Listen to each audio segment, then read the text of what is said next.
G'day, mate. 40 here.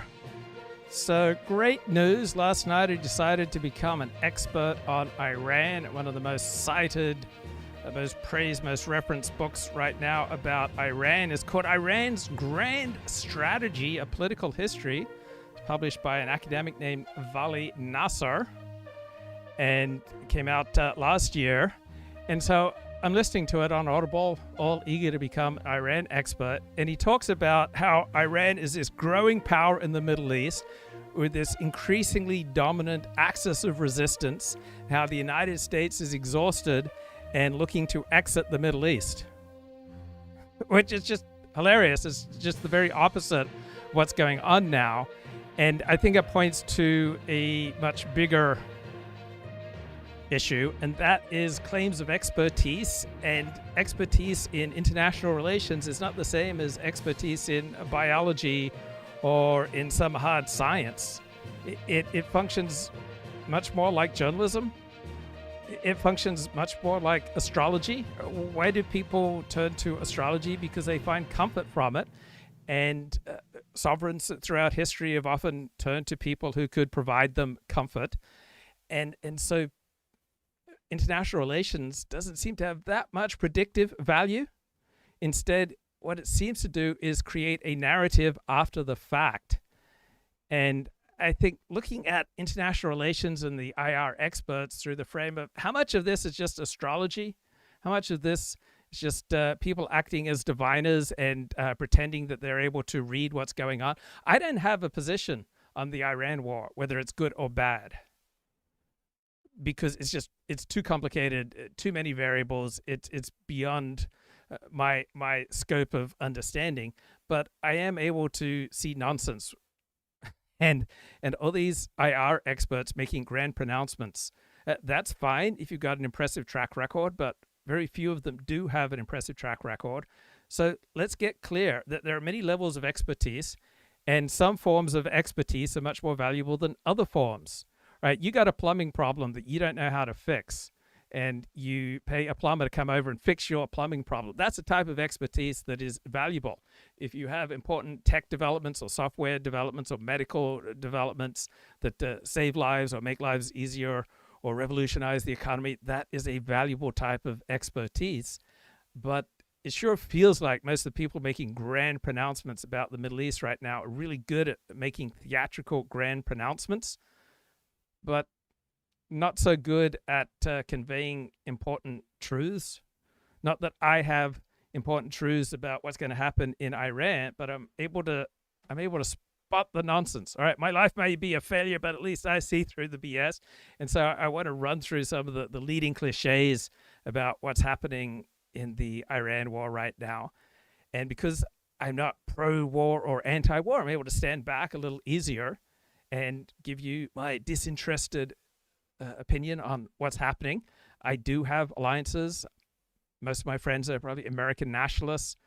I'm a Zionist, right? I believe that Jews benefit from the application of nationalism just like any other group.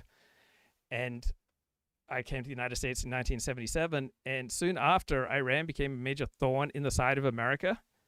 And I'll admit, I have a visceral repulsion against the Iranian Islamist regime because they've killed so many Americans. And so emotionally, I feel great that they're getting pounded right now. But due to all the possible things that might happen, I don't need to take a position. But if you just, I think looking at this objectively, the American-Israeli attack on Iran has been incredibly successful.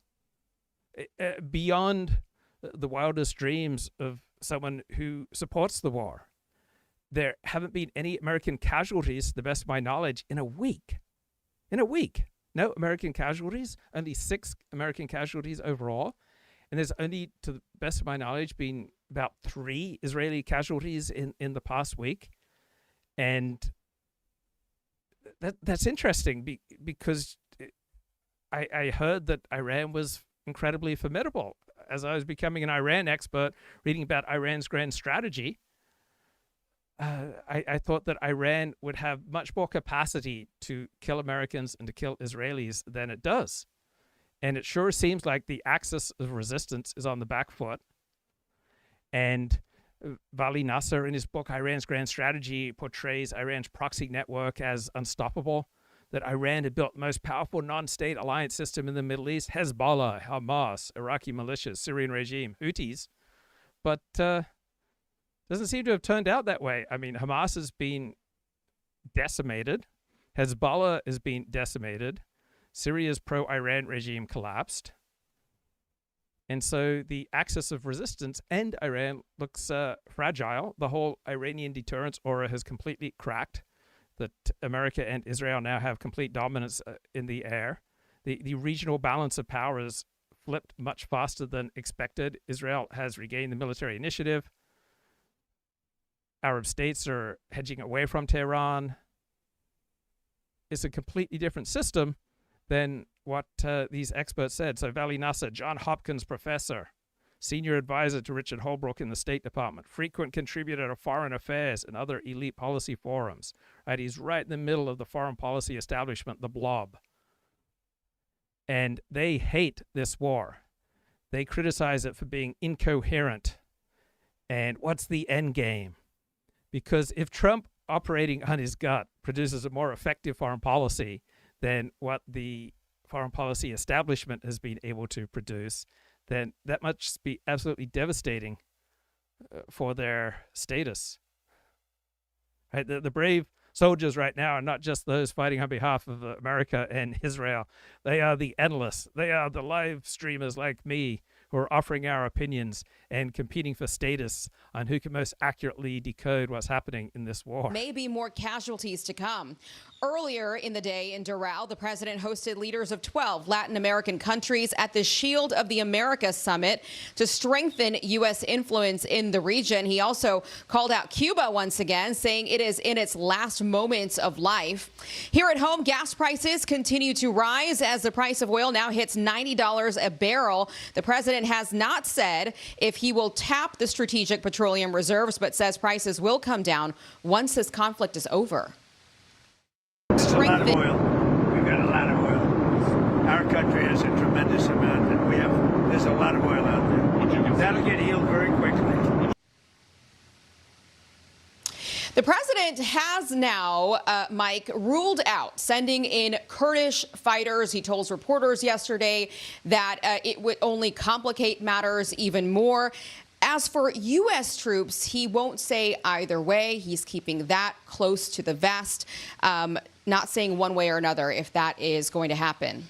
Mike? Aisha Hasni live in sunny Doral. Aisha, thanks very much. Thanks. For more now, let's bring in former Air Force intelligence officer Jake Sotiriadis. Jake, welcome. Good to see you, Mike. So as an old Air Force guy, what do you make of the careful coordination between the United States Air Force and the Israeli Air Force in this complicated mission in Iran?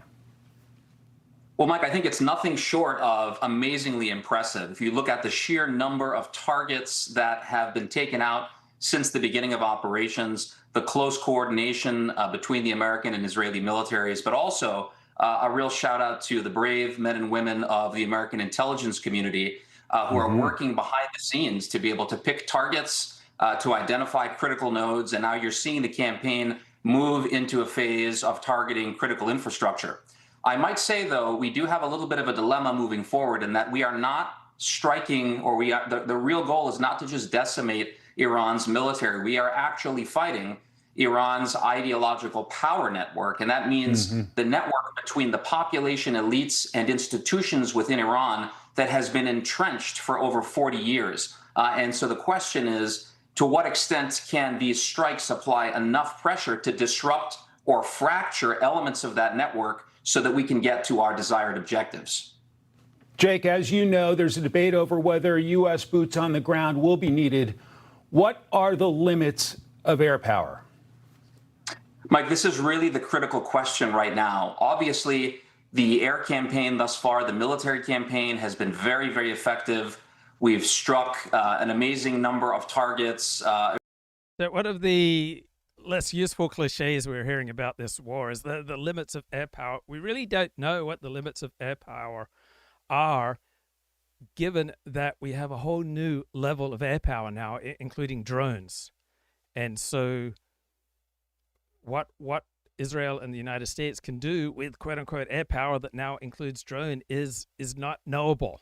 And so that there is no inherent reason to limit the effectiveness of what air power can create right now. Iran's navy has been pretty much taken off the map. The question now becomes, if you look at historical examples, air attacks alone, air power alone has not historically led to regime change. You can go all the way back to World War II, to the combined bomber offensive, where cities like Dresden that were firebombed did not result in either the regime surrendering or the population giving up. So this is part of the calculus that needs to be taken into account when we think about the continued phases of the campaign. Will air power alone, will attacks from the air be able to break up that network that I talked about, exert enough pressure on the regime without having to use ground forces? And of course, we're seeing that the ground force option is not being taken off the table. It's not being discussed very, very much, but it's certainly something that's going to be in the calculus over the next week. So Vali Nasr is an academic, a major expert on this war. I'm listening to his book on Audible, and his book hasn't aged very well. The Iranian threat is essentially aimed at downgrading or destroying the Iranian state.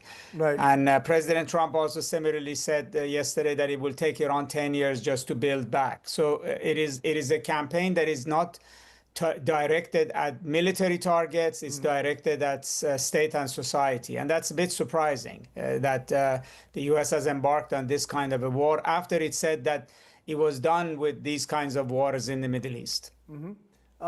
You said at the outset that the war, you believe, now seems to be aimed at dismantling or decimating the Iranian state as we know it.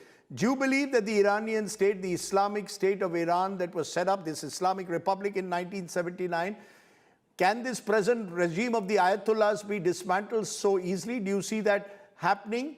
Is it now fighting an existential war for its own survival? Is that how you see it? Yes, it is. And not just in a way, not just.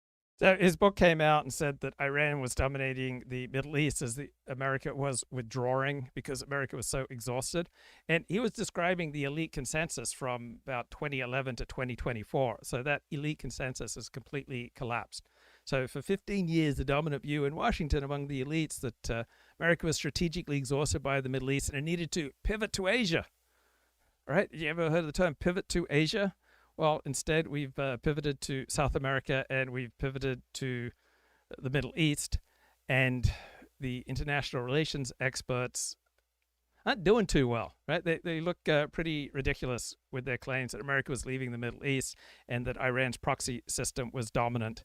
Now the war has completely decimated their analysis. And when you hear these IR experts, they sound so impressive, and I absolutely accept that they do have some valuable expertise, but trying to disentangle their expertise from the nonsense, the grandstanding, the astrology and divining that they're engaged in is the challenge.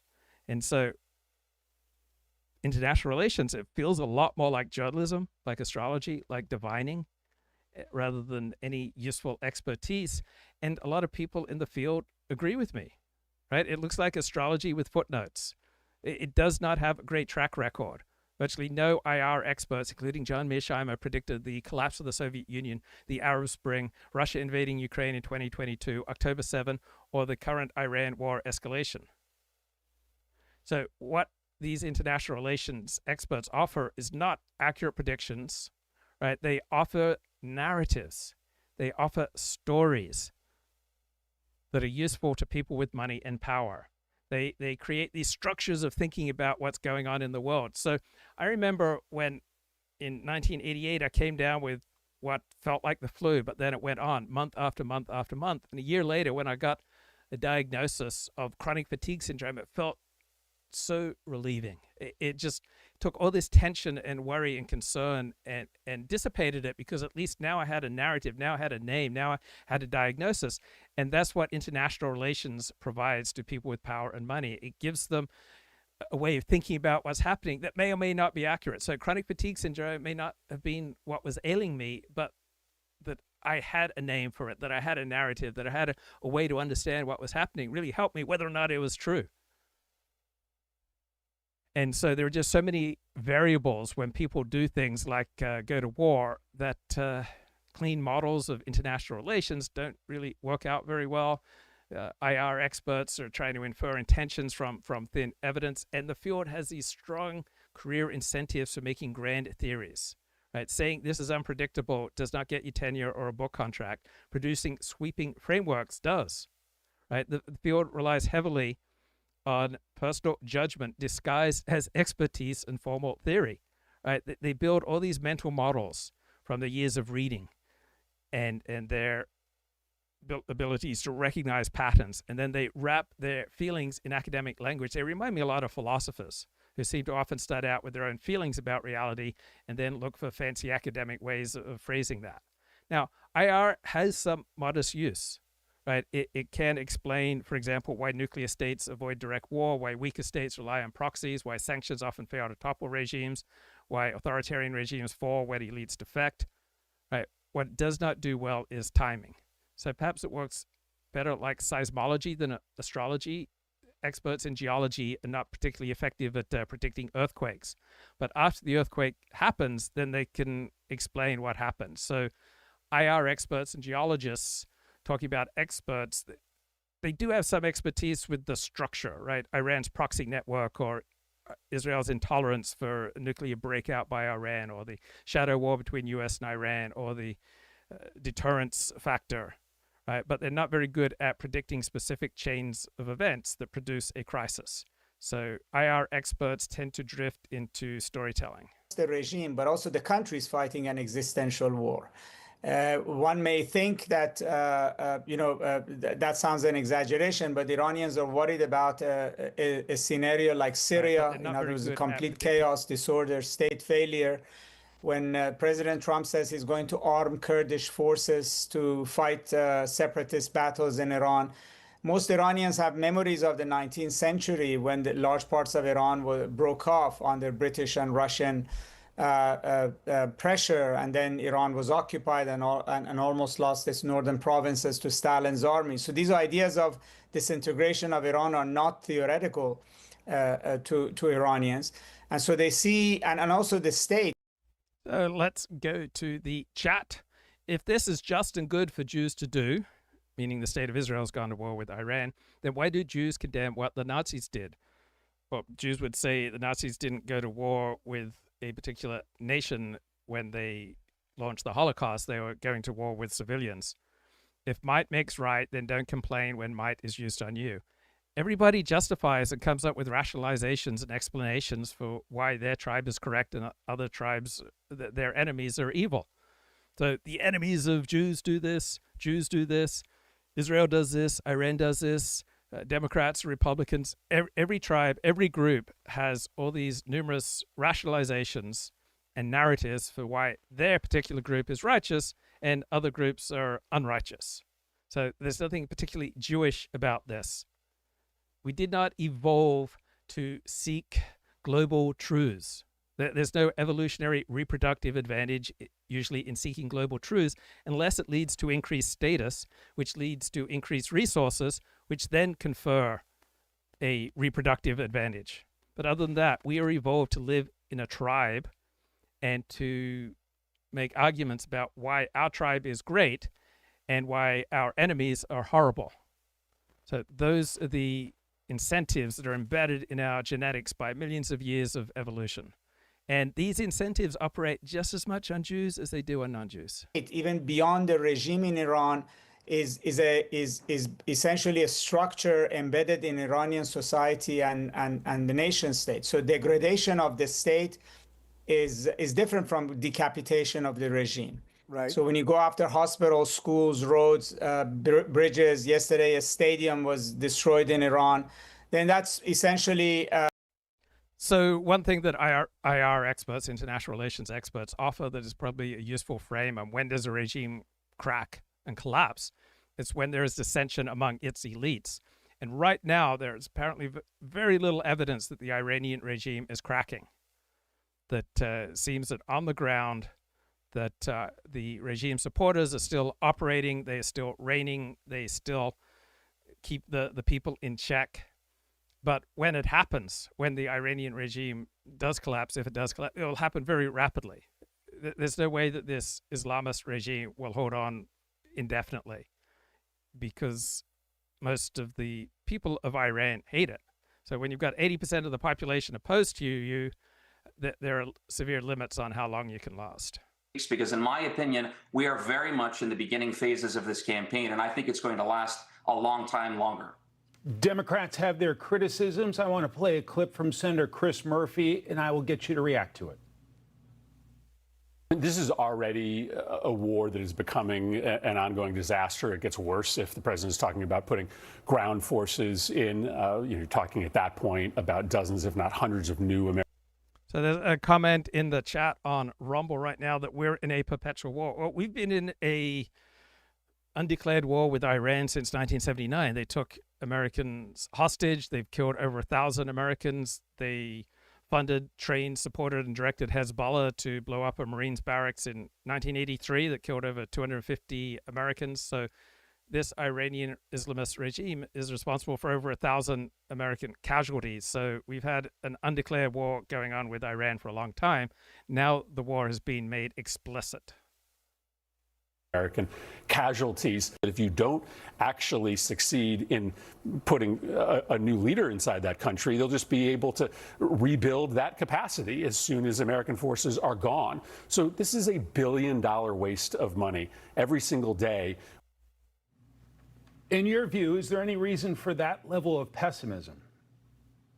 Look, Mike, I think we need to be very circumspect here. We are very much, this is the tip of the iceberg in terms of military operations. We have many, many more phases of the campaign that are going to unfold. We haven't yet seen the extent to which the real pressure that is being exerted on the Iranian regime.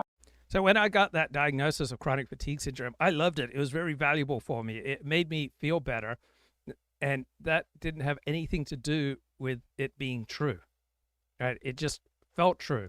And so what IR scholars like Vali Nasr do is they provide stories, narratives that feel true to people who have power and money. And if a story feels true to people with power and money, then you create shared mental maps. So you have thousands of disparate members of the blob, America's foreign policy establishment, bureaucrats, generals, diplomats, who can then share a story and share a mental map. And this does not depend on the map being accurate. It depends on the map being popular among elites. Now, Vali Nasr's mental map has failed, right? His model for how Iran operated has not worked out, right? The very opposite of what he was saying in his widely praised book has occurred, right? He said that the United States was exhausted and was leaving the Middle East, and that the Iranian proxy network was dominant and Iran was a rising power. And none of this is true. So you'd think it'd be humiliating. You'd think he would have a little bit more humility than what he seems to exhibit right now. Here he is. Is larger. And I think, yes, the country is now geared towards existential moment, largely because it's also facing two qualitatively superior militaries. And so it's an underdog's fight against much more overwhelming power. Professor. So because the record of these IR experts is so mixed, so weak, many people prefer ex-intelligence people like Amos Yadlin, former IDF, or Avi Malamed, someone else connected with Israel. Their analysis is carrying a lot more weight than pure academics right now, because they have much more real-world experience. And I think this frame of astrology diviner is a pretty useful one for IR, because we heard for 15 years about the pivot to Asia, and it's just like the dominant astrological sign for the American foreign policy establishment between, say, 2011 and 2024. Right, their stories, their theories, their mental maps about what's happening haven't mapped very closely to reality, but they've been popular in the foreign policy establishment. You don't need to be right to be popular. Now, the information market is undergoing a massive correction. Academics like this bloke Nasr, who argued for the stability and power of the Iranian regime, they are seeing their prestige stock plummet. And other analysts like, say, Afshan Ostavar, who focuses on the Iranian regime's military ideology, and Fazeen Nadimi, who focuses on Iran's hardware, their status is going up and up and up because their prestige is at an all-time high, because their mental maps, their tactical maps seem to match very closely with what's really going on in this war. So can the U.S. sustain its interceptor rate? Right? Is the Iranian population still deterred by the Muslim leaders? Does Iran have the power to outlast America and Israel? So the axis of resistance that this bloke Nasr describes seems to be falling apart. And so where else will people look for analysis and narratives that match reality? They're not going so much to right academics. Now is going to take effect. There could be, over the next weeks, a true desire to come to the table and see if there can be some sort of a solution reached. That is going to be very difficult, though, because, again, as I've mentioned, if you're not able to break up that ideological power network, if you aren't able to exert enough pressure on the regime exclusively through air attacks, it is going to demand another solution. President Trump, as we've heard, has taken the option of using Kurdish resistance fighters off the table. The question is now, can the United States activate the resistance within Iran, the anti-regime resistance, through intelligence support, through perhaps arming them? That's not something that happens overnight. It's going to take time. And so I think right now we need to watch and see how effective the maximum. So I love the buffered versus porous identity distinction. So if you have a buffered identity, that's the modern educated post-enlightenment identity, then you believe that the most important things in life are inside of you. You get to decide right and wrong. You get to decide what is success. You get to strategically, autonomously, rationally choose your path in life. And this is the point of view of the highly educated, of the modern, of the elite, as opposed to a traditional tribalist, nationalist, religious perspective on life, which holds to the porous identity, where the most important things in life are outside of you. The standards of right and wrong are outside of you. The standards of what constitutes a good and honorable life are outside of you. And so therefore your most important responsibility is to live up to these external standards. While when you have the buffered identity, the most important thing in life is to follow your bliss, to figure out what you believe to be right and wrong. And so the elite tend to this buffered identity. And so that's why rationality and coherence and a rhetoric that seems rational is just so important to them.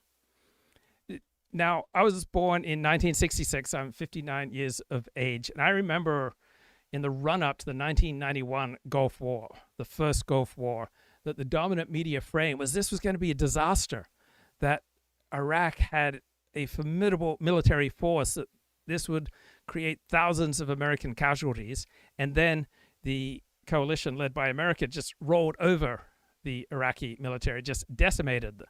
So in the run-up to the first Gulf War, the elite press was highly skeptical of military intervention. The Vietnam experience, the American humiliation in Vietnam still dominated elite thinking, and so journalists did not want to come across as cheerleaders for the war, and instead they over-focused skepticism and criticism of the President Bush administration's plans and strategy, that the war ends quickly with a decisive American victory. And so the elites and the news media recalibrated. They said, oh, we were too hostile, too critical of the president's war aims. And so when 9/11 comes along and President Bush says we're at war with terror, the news media was quite different, right? The shock of 9/11, this overwhelming elite consensus in Washington that we had to go to war now in the Middle East, and the desire not to appear unpatriotic reduced the level of adversarial scrutiny, and major elite outlets such as the New York Times accepted claims at face value by the Bush administration about Iraq's dangerous weapons of mass destruction, and they gave an overwhelmingly positive framing to the Bush administration's desire to go to war in Afghanistan and Iraq and to occupy both countries. And then these wars turned out to be disastrous, and journalists and elites concluded, well, we failed to challenge the government enough. We failed to be sufficiently critical. We failed to be sufficiently adversarial. And so in that trauma, the news media leans into coverage of the Iran war, perhaps from an overly cautious, overly skeptical, overly adversarial frame. If this Iran war turns out to be a quick, clean victory for the United States, then they'll have to recalibrate again. So it's not just generals always fighting the last war. It sure looks like even our elites are fighting the last war in the way they try to understand things. So when you have that elite buffered professional perspective, right, words matter. Rhetoric matters. International law matters. The words and rhetoric are causal. I follow the news and I wonder, mate, why do you give so much weight and importance to President Trump's words? People rarely say what they mean. They rarely mean what they say. And it's just hilarious the way the news media takes every pronouncement from Donald Trump on a literal basis. Did you see the Netflix TV show Black Mirror? In the first episode, terrorists seize England's princess, Suzanne, I think, and they demand, in exchange for her release, that the prime minister on live TV have sexual relations with a pig. And he eventually has to go through with it. And so I was just thinking, what if President Trump said that he intended to have relations with the dead body of the Ayatollah Khomeini, right? How would the news media treat that? They treat it very seriously and literally, and they bewail how we've gotten away from international norms and it's an absolute scandal. When blokes just like to blow off steam. I mean, who hasn't talked about something outrageous that you would never do in real life? Pressure campaign that is being exerted right now will be, but I think the ground troops discussion is not done. It's one that we are going to have, and it's one that's going to be relevant moving forward in the next weeks and months. Jake, what do you make of the use of relatively inexpensive drones in this conflict? And is the future of warfare here now? Well, look, we definitely are seeing an unprecedented level of drones play a key role in this conflict on both sides, right? This is what the United States has been using. They were used in last Saturday's attack that took out the. So one media cliche that I think is particularly bogus right now is that Trump hasn't explained the necessity for this war. We have been in a quiet war with Iran for 50 years. Trump, I think, has made the point very clearly that we need to devastate Iran's capabilities to create massive trouble, such as with nuclear arms, with ballistic missiles, with support for terrorists. So to me, the case for this war is crystal clear. Supreme leader. It is a new modicum of warfare, and we're seeing, of course, the Iranians do considerable damage to both civilian and military infrastructure throughout the Middle East region and even beyond, where you had Iranian drones land at the British base in Akrotiri on Cyprus. And so, yes, we are living through a transformational period of warfare. The question will be, do these systems in and of themselves, are they able to generate the kind of strategic effects to actually transform the situation on the battlefield? Right now, at a tactical level, we're seeing them very, very effective. But if you look at Russia and Ukraine, of course, they've been trading thousands and thousands of drone attacks on both sides. That's very much a war of attrition. We need to keep our eyes on what's happening in Iran to see if this will also become a war of attrition over the next weeks and months. Based on talking to Democrats and Republicans this week and experts on modern American history, is there's one thing that I don't think needs to be debated, and that's why did the president do this and why now? I don't think that's This is a really good point by Mark Halperin. I think he nails it. He's absolutely clear. I think this is fair. And I think Halperin, once again, is right. And the elite mainstream media is wrong. Ambiguous. It's cast as ambiguous. I even hear from some Republicans who support this effort. They need better answers to that. I don't think we do. And the reason I'm focusing on this is the focus on that debate. Why did he do it and why now? Obscures the conversations about these other issues. And these other issues, I think, are debatable. They are ripe for national conversation. The question of why and why now has been set back at times by the administration itself. By Secretary Rubio, for instance, saying, why now? Because Israel was going to attack Iran, which would have led Iran to attack the United States, and that meant the U.S. had to strike first. That was kind of walked back. I don't think that answers the why now question. So some of this unnecessary debate has been brought on by the administration itself. And of course, the president himself, in his various pronouncements here, has not always been disciplined. And so to the extent they're frustrated, as I am, that the debate about why and why now continues, they've brought some of it on themselves. But I don't think it requires much looking at what's been said in the last few days since this began, or recent history, to understand the why and the why now. So let's talk about it. Most cleanly, Caroline Leavitt at her daily briefing on Wednesday read the list of why and why now. Here's Caroline Leavitt from the White House briefing on Wednesday. S3, please. At the beginning of Operation Epic Fury, launched last weekend, President Trump laid out clear objectives to the American people on what the U.S. military seeks to accomplish through these major combat operations. Number one, destroy the regime's deadly ballistic missiles and completely raze their missile industry to the ground.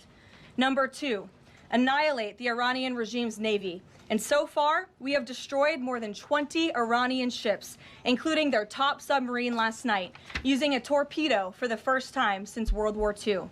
There is not a single Iranian ship underway in the Arabian Gulf, Strait of Hormuz, or the Gulf of Oman.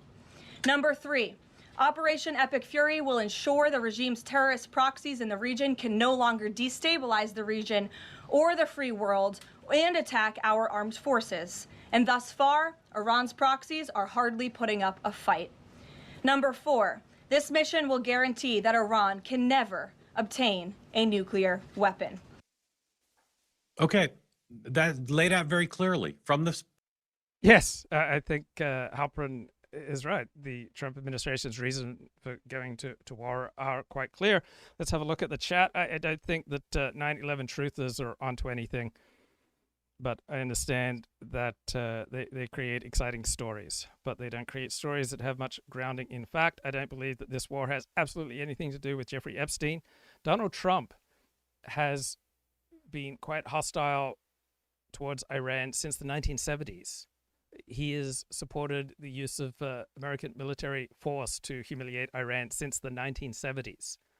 Donald Trump has been skeptical of free trade since the 1970s. There are some things that Donald Trump does believe in. Did I search my name in the Epstein files? I did, and I do not show up there. And no, I don't believe there is going to be a nuke. I don't believe that we're going to nuke Iran. I think, according to what I've read, there's about a 30% chance that Iran will try to detonate a dirty bomb. So a type of low-level nuclear bomb. Yes, I think Iran might do it. So to understand how different people are experiencing this war, go back to the buffered versus porous identity. So when you're porous, you recognize the most important things in life are outside of you, and you recognize that there are a great deal of danger. There's a great deal of danger in the world, and that Iran poses danger through its support for terrorism. But our elites and our leading institutions are all run by people with the buffered identity, right? They believe that the world is run by reason, by procedure, by reflection, and that what happens in the world is primarily shaped by ideas, by words, by rhetoric, by argument, by logic, and by decisions made through rational deliberation, rather than by actions taken out of genetic or tribal necessity. And so our elite institutions are all built around this psychological model. The academy, law, journalism, diplomacy, political analysis, all operate from the perspective of the buffered identity, and that words, therefore, and rhetoric is incredibly important. And you gain prestige in these elite institutions by writing, speaking, debating, and producing rational perspectives on the world. And so if you get status through the coherence and logic and power of your words, it's natural to assume that rhetoric and logic and words are the primary drivers of reality. And I don't think they are. Right? I don't think that careful language and careful reasoning is the primary power in the world. So this explains why the elite and the news media, and the New York Times and the Financial Times, they're fixated on terms like reckless rhetoric, dangerous language, strategic signaling, dialogue, narrative, because in their identity, in their ecosystem, these words are incredibly important because their reputations, their alliances, their policy positions are all developed and negotiated through this type of language. But outside of this elite environment, people tend to understand reality based much more on power, on loyalty, on tribe, on identity, fear, honor, and all sorts of material incentives. So there's a massive gap between the elite Buffett interpretation of reality and the way most people experience reality. Elites treat Donald Trump's rhetoric as causal. I think a normal person recognizes that it's not rhetoric that runs the world. My father did a PhD in rhetoric. My father was very good at rhetoric, but rhetoric does not run the world. Now, language serves a practical function from an evolutionary perspective in that it is a signal. So it helps us to coordinate with members of our team. But admitting that language has its point, that language has use, that language has its power, doesn't mean that language runs the world, right? Power runs the world. The strong do what they want, and the weak must endure what they must. So the blob, the foreign policy establishment, the elites, they hate populist nationalism. They hate the irrational and dangerous rhetoric coming out of the Trump administration because the nationalists, the populists, the tribalists ignores their Buffett rules for international diplomacy. Right? We see the blob as detached, outside of reality, bloodless, relying on models that don't reflect reality. Right? The blob is all about the symmetry of formal treaties and international law, while the normie, he looks at the world through the friend-enemy distinction, and he recognizes the need for a president to make decisive decisions to protect the group. So the blob wants to manage Iran through incremental pressure and have experts lead the way. They want precise, coherent logic. Populists want the Iranian problem dealt with, and if a decisive act of power, if American-Israeli bombing will deal with this problem, then fine. So from the Buffett elite perspective, the United States is protected by massive oceans and a massive military, and Iran is not really much of a threat. But from a trad perspective, a tribal and nationalist perspective, right, we see Iran supporting terror and wreaking havoc all around the world. Iran feels much more of a threat. When you're porous, when you recognize that the outside world can overcome the strongest of your intentions, then you have a keener sense of your vulnerability, and therefore a keener, more immediate response to outside threats such as Iran. From the podium by the president's spokesperson, their Navy, their terror capacity, their missile capacity, their nuclear capacity. Very clear, okay? But you got to go back further to understand the why.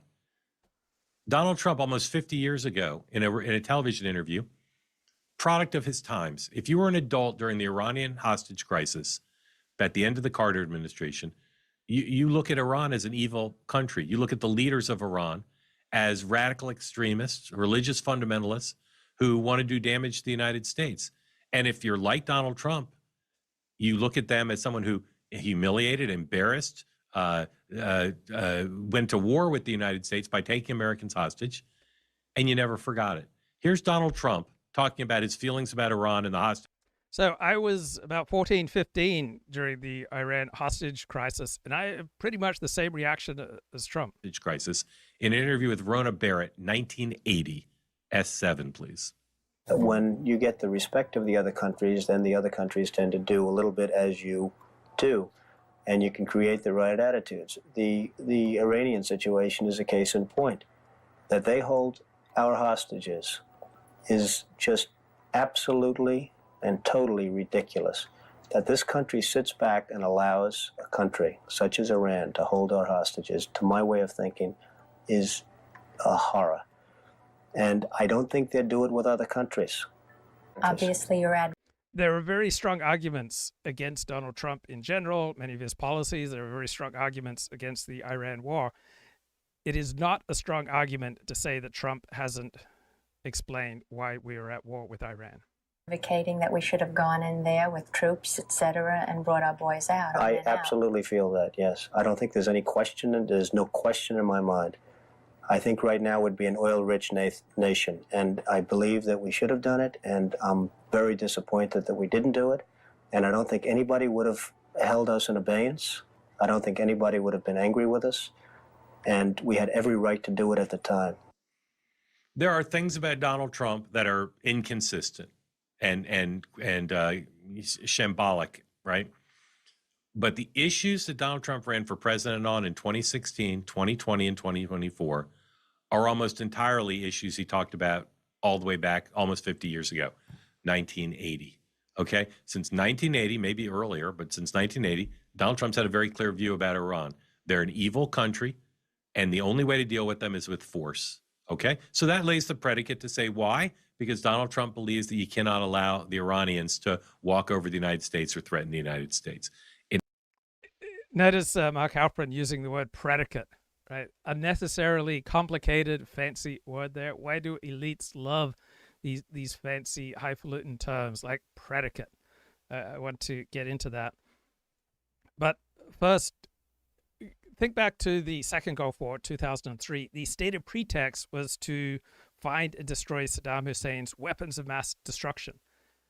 Now, the stated pretext for things is not usually the true reason, right? There's the real reason that people do things, and then there is the stated reason.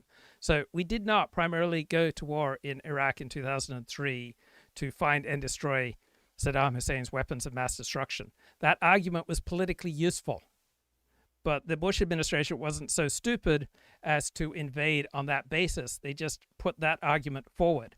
And so when we assess whether or not it was a good idea to invade and occupy Iraq in 2003 for the next 7 years after that, I don't think we need to do it primarily on the basis of, did the Bush administration's rhetoric and logic, was it fulfilled by events? No. The primary question should be, did this action serve American interests? And I don't think it did. The problem with the occupation and invasion was not that we didn't find weapons of mass destruction. The problem with this Bush action was not that it wasn't logically and rationally and rhetorically coherent. The problem was it did not fulfill American interests.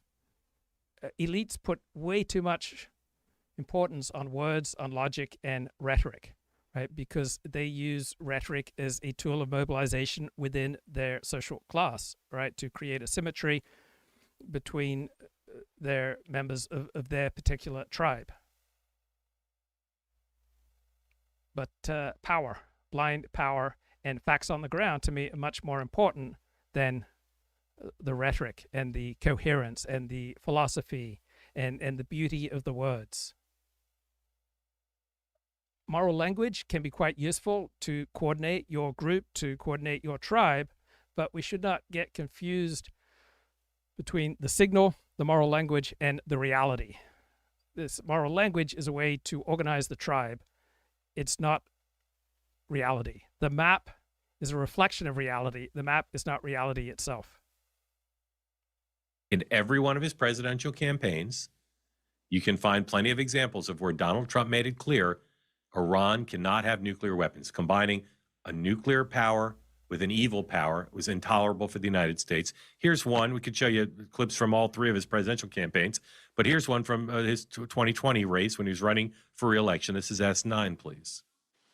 As long as I'm president of the United States, Iran will never be allowed to have a nuclear weapon. Good morning. Okay, so that was Donald Trump's position. Since he's been on the national stage as a politician over 11 years now, Iran cannot have nuclear weapons. That's the why. So here's another tiresome cliche dominating elite discourse. Elites love the word discourse, and the New York Times and Financial Times. And that is how horrible it was that Donald Trump encouraged Iranians to revolt against their government in January of this year, and how horrible it was that President Herbert Walker Bush in 1991 encouraged Iraqis and Kurds to revolt against Saddam Hussein. A president's words should not be and cannot accurately, realistically be described as the prime mover in why people decide to do things. If Iranians poured out onto the street to protest the regime, it wasn't because Donald Trump told them to do so. If Donald Trump told them to go suck off a dog, would they go suck off a dog? And elites put, once again, way too much emphasis on the power of words, right? If your boss tells you to do something ridiculous, you don't lose all agency. Right? These protesters took action because that's what they wanted to do. And then if they blame President Bush or they blame President Donald Trump, that's because it's always easier to blame someone else and to take responsibility. So if your girlfriend or your mother or your father tells you to do something and you're above the age of 15, or certainly if you're above the age of 18, you should decide on the basis of your own incentives whether or not you want to do something. So I think the elite and the foreign policy professionals tend to overestimate the power of words and signals from presidents because their entire world revolves around interpreting signals, interpreting words, interpreting rhetoric. But if you live outside that particular professional bubble, you recognize that there are far more important things in the world than rhetoric. But it's not a weird position of Donald Trump. Every one of the people who've been president preceding Donald Trump has had the exact same point of view. Here are Donald Trump's three predecessors, and in the case of Joe Biden, predecessor and successor, talking about their view of whether Iran should be allowed to have nuclear weapons. This is number S6, please. The idea of Iran having a nuclear weapon is unacceptable. I strongly believe that our national security interest now depends upon preventing Iran from obtaining a nuclear weapon. Iran will never get a nuclear weapon on my watch, as they say. Okay, so Bush, Obama, Biden, same thing. They can't have nuclear weapons. Now, none of them, in an attempt to keep Iran from having nuclear weapons, did this kind of operation that we see now. They tried to sanction them. In the case of Barack Obama, they tried to negotiate a deal with them. So the more educated someone is, the more they love the word dialogue. You notice how much elites just love the word dialogue, right? Why? What does it do for them, right? It shows that you're part of a prestigious class. It shows that you are civilized, that you are morally elevated. You say, we need dialogue. And it places you on the side of reason and patience and maturity. And it implies that people who oppose dialogue are emotional, tribal, and reckless. So the word carries a built-in moral hierarchy. We are on the side of the angels. You are on the side of the devil. Second, it protects elite authority. So dialogue implies a managed conversation between responsible actors. And usually dialogue is fake because people don't usually say what they mean or mean what they say. Dialogue presents a disinterested perspective, that you're not taking sides, right? It sounds very objective and constructive, and it doesn't commit you to anything, right? You can just call for dialogue, and it doesn't exact anything from you. When you use dialogue, it reflects the culture of your particular class. It manages your institution. It flatters your group's self-image. Right? It is a symbol of your professional class. So that's why this word appears constantly in elite rhetoric. We need strategic dialogue, constructive dialogue, regional dialogue, dialogue between stakeholders, right? The word sounds humane, responsible, and sophisticated, and it leaves the real distribution of power untouched. So elites get to continue to rule. Let's bring Michael back onto the show. Michael, what's going on, man? 40 boy, how are you? I am blessed. How are you? Good, good. Yeah, so a lot of news since we last spoke. Yeah, I saw someone in the chat mention unconditional surrender, and it's like, I really think we painted ourselves into a corner. Why would you say unconditional surrender? You're making the other side completely desperate, completely without any other recourse than to just fight to the death. So I agree. Like it does not seem to be aligned with America's best interests. But how seriously should we take these pronouncements? I don't think the words and the rhetoric is that important. I think that if Trump was able to reach a deal today that was not an unconditional surrender, Trump would reach a deal today if it reflected what he sees as America's interests. It's just a part of a barrage of words put out by Trump and his administration that are not equivalent to reality, right? These are just words, and words not the most important part of reality. Hopefully not. Yeah, hopefully you're right. Although, the problem is just the perception that the words create, like independent of whether he actually means it or not. Well, words only create a perception if the person chooses to perceive them a certain way. So if you told me to do something ridiculous, it wouldn't have any effect on me. I wouldn't go do it, and I wouldn't blame you for telling me to go do something ridiculous. Words only have the importance that you assign to them. So people get to make a choice. I simply don't think Trump's words are that important. I eventually never choose to listen to a politician. Trump probably more than most, but almost never do I want to hear the words of a politician because I just don't get any value there. They are among the least interested in truth. Yeah, I get what you're saying, but diplomacy in and of itself is basically using words. So I think it would be nice to just blithely kind of wave away the words and the meaning implied in the words, but you would also have to say that, like, granted that Trump is known to change his mind and say things and then do another thing, but even given all that, it's a little worrying that he would use that, or he would make that demand. Well, it's only worrying if you take it literally and you see it as co-equal with reality. I don't find it worrying. I don't find it co-equal with reality. Diplomacy uses words, but there are forces in diplomacy that are far more powerful than words, and that's real-world power. So when your forces have been decimated, then it's the situation that is the overwhelming force in diplomacy, and words are just a signal to get things done, but it's not the words that are primarily creating reality. It's the facts on the ground, it's the situation. I gotcha. I mean, but just moving on, the reason it's worrying is because you would want to give them an off-ramp, a way to save face. If I don't think unconditional surrender is probably not like a realistic demand to make on a country as big and strong as Iran. So I think that was the beauty of the Venezuela action, was that Trump was all about giving them an off-ramp, but now he's doing the opposite. And it's like very disappointing. Well, he said so many opposite things with regard to Venezuela. He said, we're running the country now. He said all sorts of equally ridiculous, detached from reality things about Venezuela. I don't think that that there's much of a difference. And do you agree with me that most people don't say what they mean, and most people don't mean what they say? Yes, but I think it's not about authenticity. It's about as you say, it's about the situation.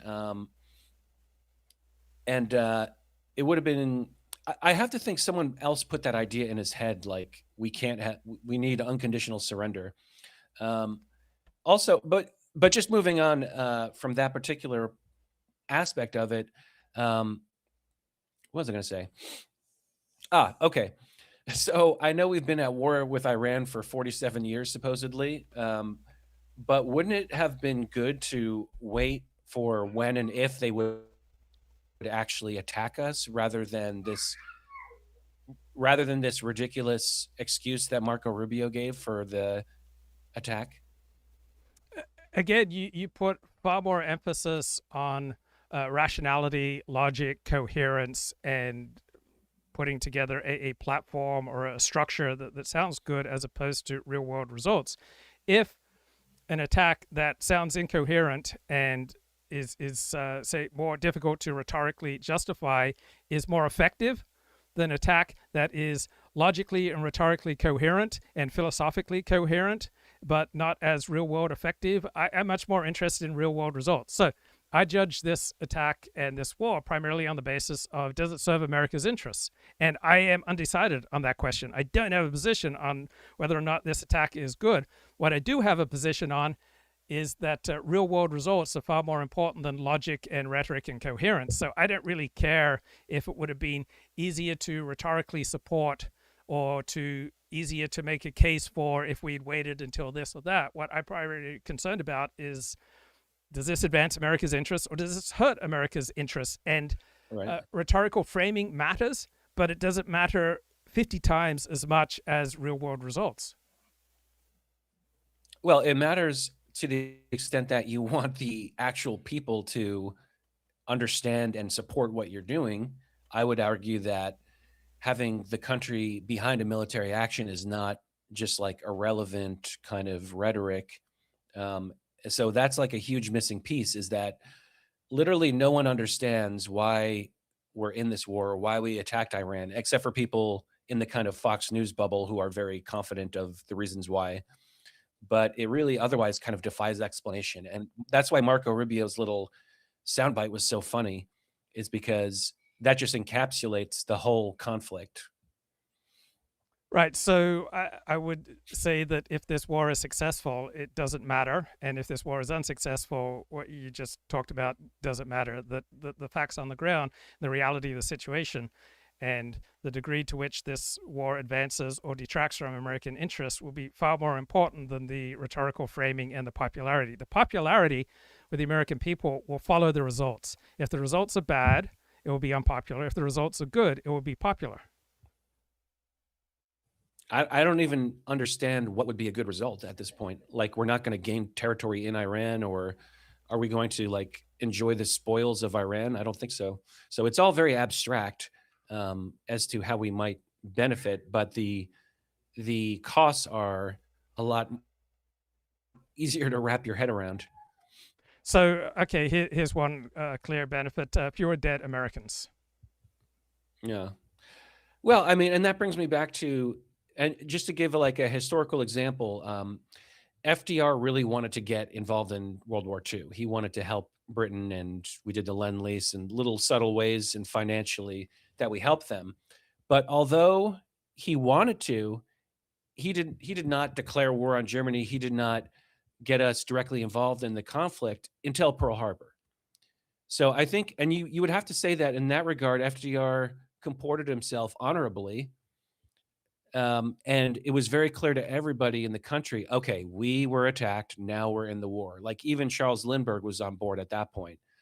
So my take is that if indeed Iran was supposedly going to attack us, then you'd better just wait till that actually happens if you really want a reason to go to war. Well, we haven't declared war since World War II. So it's not Right. like what Trump is doing in Iran is unprecedented. This is the only way that we've gone to war since World War II. Yeah, I mean, it's precedented. It's 100% precedented. It's exactly like Iraq. It's the same thing. So if Roosevelt could have gone, if Roosevelt could have gone to war earlier than Pearl Harbor, and thereby spared America from suffering Pearl Harbor and mounted a successful war, then to me that would be a superior strategy. I don't have a strong opinion whether he should have actually done that. But if the results had borne fruit, then I think that would have been popular with the American people rather than allowing Japan to wreak the damage that it did. So again, I think it's primarily real world results that matter, not rhetorical, strategic, legal framing. Yeah.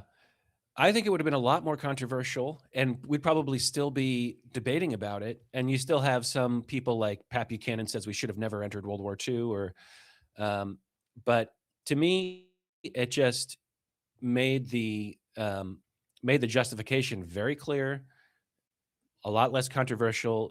I think you need, not only is it a matter of public opinion, but you're asking people to go fight and die. Wouldn't it? It would be nice if the soldiers themselves had some kind of idea, like why they were doing it as well. No. Yeah, it'd be nice, but it would not be 1/100th as nice as real world results. So to me, real world results are 100 times more important than the logic, the rhetoric, and the legality of a war. How would you divide it up? So for you, the words, the rhetoric, and the legality is far more important than I think it is. So how would you divide it up? To me, it's 100 to 1 real world results versus words. How do you divide it up? I don't even accept that frame. I just look at it as, was there a moral or logical reason to attack another country? And at this point, I would say no. And so whether you say, oh, like, was our preemptive attack effective? Like, there's really no metric of success that would ever be satisfactory after that. And even in terms of effectiveness, like, so these, we've had 6 soldiers die so far. And, it's funny because it wasn't until like yesterday, I was just reading an article that said, oh, they were killed by drones. So maybe like I was being a little dense, but I think I heard the media report of their death about 100 times. And it wasn't super clear to me that they were killed by drones. I kind of vaguely thought, oh, like maybe they were flying missions and it was anti-aircraft fire or something, but they were killed by drones. Any thoughts on that? I don't have any thoughts on them being killed by drones, but I do have thoughts on fulfilling your abstract definitions of morality is to you far more important than American lives. I just don't. Yeah. No, it's not abstract. It's not abstract. It's okay. So what is it? What's the clear, very simple standard of morality that is more important to you than, say, thousands of American lives? Well, the thousands of American lives, that's abstract because you're saying, oh, this might have happened if Israel attacked Iran, then they might have retaliated, and then look at what might have happened. So that's abstract.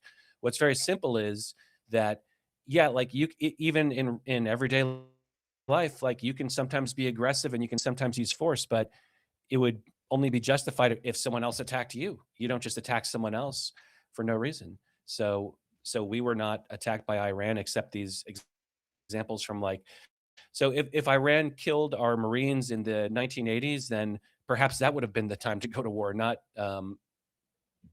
40 years later. Now, one thing that I find particularly interesting about this war is the epistemic war, meaning what's real and what's BS. And it fascinates me. Nobody has changed their mind.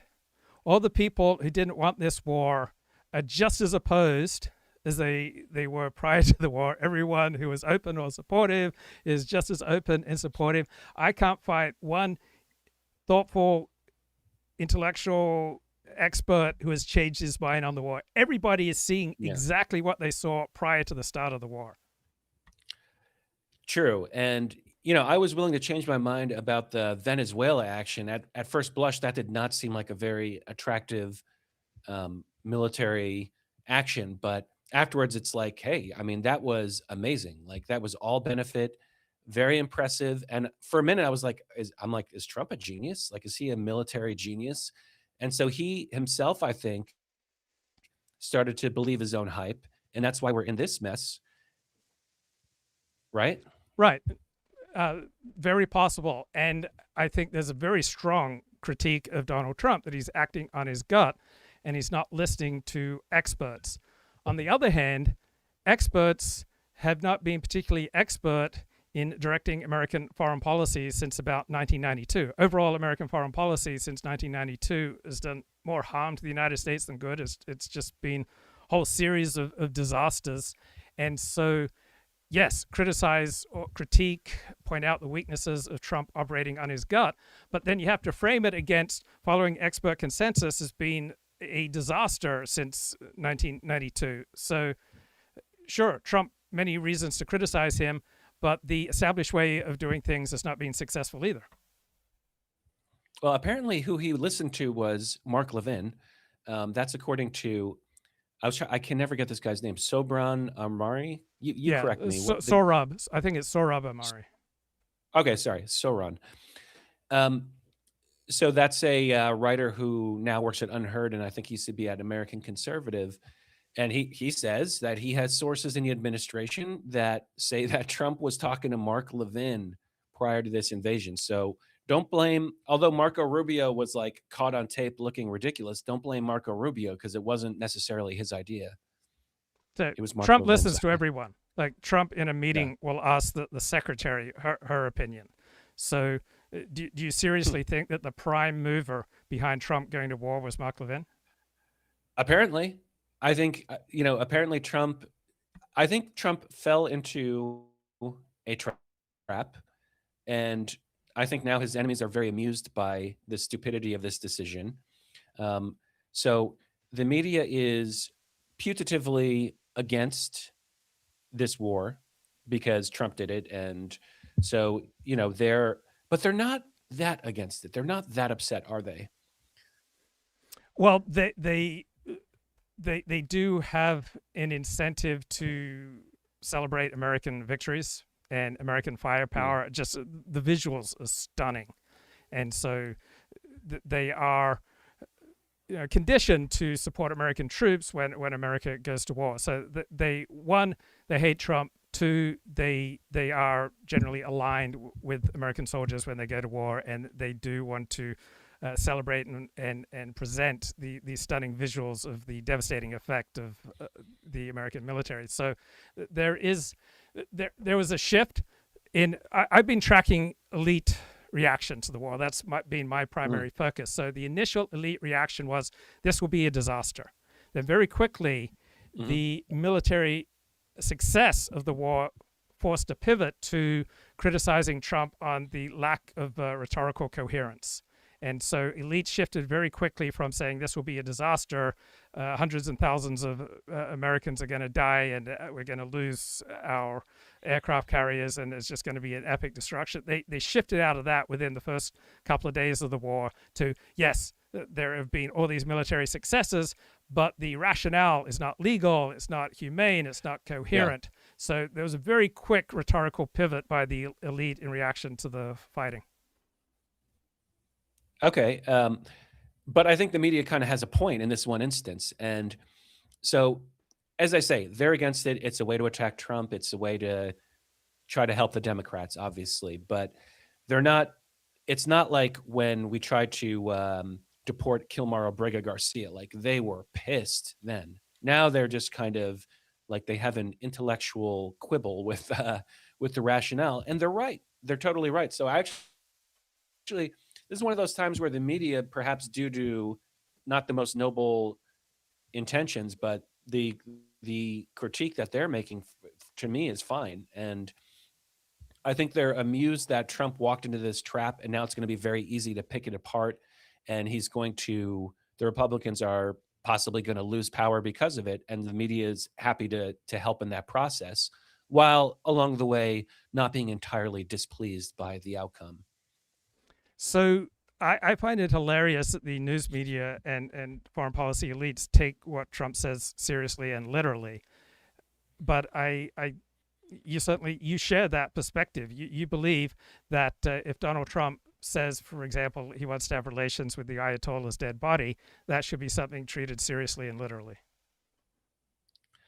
Well, I mean, we're literally dropping bombs on Iran, so that's kind of the main point. And then along the way, sorry, go ahead. Well, and along the way, I don't think the media is out of line to say, why are we doing this? And then to find the response absurd, as most people do, particularly, again, what Marco Rubio said is that, well, Israel was going to attack Iran, and then Iran was going to respond, and that was going to be bad. and then we were going to respond after that. But it's preferable to skip steps 1 and 2 and go to step number 3. And then some people in the media are, I think it's funny what Rubio said. I think it's hilarious, but some people in the media are irritated by that, because that would tend to implicate Israel as one of the reasons we're in this war, which happens to also just be, the truth. So that's an interesting reason to be irritated by Rubio, because he inadvertently revealed the reality of why, or at least part of the reason why we're doing. I think you would concede this. That's part of the reason is to help our friend Israel, right? I'm not sure. I think this is overwhelmingly Donald Trump acting in America's interests as he sees them, as shown by the 1980 clip of Donald Trump talking about the need to use military force with regard to Iran. I find it amusing that so many elites think that Donald Trump is the unwitting agent of Bibi Netanyahu. So do you see Donald Trump as the unwitting agent of Bibi? Yeah, I mean, I gotcha. I wouldn't want to put it in any kind of like extreme terms like that, because I think you're right that it is also like a sincerely held belief of Trump that he has always viewed Iran as this antagonist that needs to be dealt with. But he always says, Iran cannot get nukes. I've always said that. And it's like, yeah, okay. The fact that you always said it doesn't make it a pearl of wisdom. I don't find that to be persuasive. I always said that. So according to Steve Witkoff, the Iranians in the beginning of their negotiations said, we have enough nuclear material right now to create 11 nuclear weapons. What's your reaction to that? Let's say that Iran can create 11 nuclear weapons? Right now, they have enough nuclear fissile material to create 11 nuclear weapons. No, I mean, it's a tricky situation. And I myself don't have a magic solution to how do you stop a quote unquote rogue regime from developing nuclear weapons. But, and therefore, because I don't have a special magic answer, I think just the conventional wisdom is probably the best path, which is that you do sanctions, you try to inspect and whatever. But I don't think that a full frontal military attack is the answer to this country is allegedly developing nuclear weapons. So what would start shifting your opinion of this war? So for me, real world results will shift my opinion of this war. Right now, I don't have a position either way, whether the war is a good idea or a bad idea. I do have a position that certain arguments on either side I find very weak. But I'm in the middle. I see a bunch of military successes, but I'm open to this could be an absolute disaster. So what would you be looking at to start to shift your opinion of what's happening? Well, nothing could make me think well of this decision. However, I think that if we kind of gave Iran an off-ramp and a way to save face, I would have found that to be to mitigate the damage of the decision. But that's why I brought up in our conversation the fact that the unconditional surrender comment, and what else did Trump do that he's just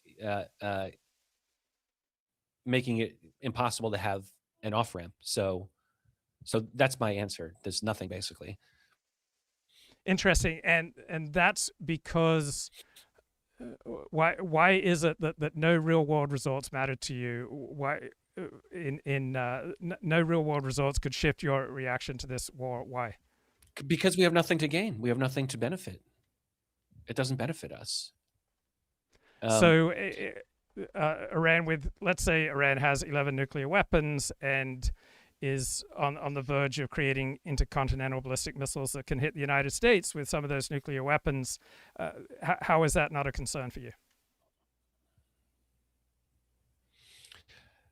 It's when you put it like that, yeah, obviously that's a concern. But I just think that the United States and Iran would seem to have irreconcilable differences. And you might say, imagine if we could have done a little regime change like Venezuela, like maybe the next guy is a little bit more reasonable. But I think that's actually impossible in Iran because they are motivated by ideology. They are anti-Israel, and they're, the situation in Gaza is what motivates them and the influence of Israel. So I don't think there's any situation where like the second guy in command is saying, yeah, like I'll meet you halfway. So therefore, I just don't see any possible good outcome, is what I'm saying. So when everything that I hear about polling is that 80% of Iran is hostile to the Islamist regime. Do you think those polls are made up, or you think they're worthless? No, I'm willing to believe that, but I would like to see polling on how did the Iranians feel about Americans dropping bombs on them for the last 2 weeks. I would like to see polling on that because I think it's interesting if the Iranian people are against the regime, but I wouldn't be surprised if our intervention has like some kind of unintended consequence where now we're going to be the enemy. So I see everything that happens in history as contingent, meaning depending upon a particular situation, a particular context. So the whole idea of Judeo-Christian is historically contingent.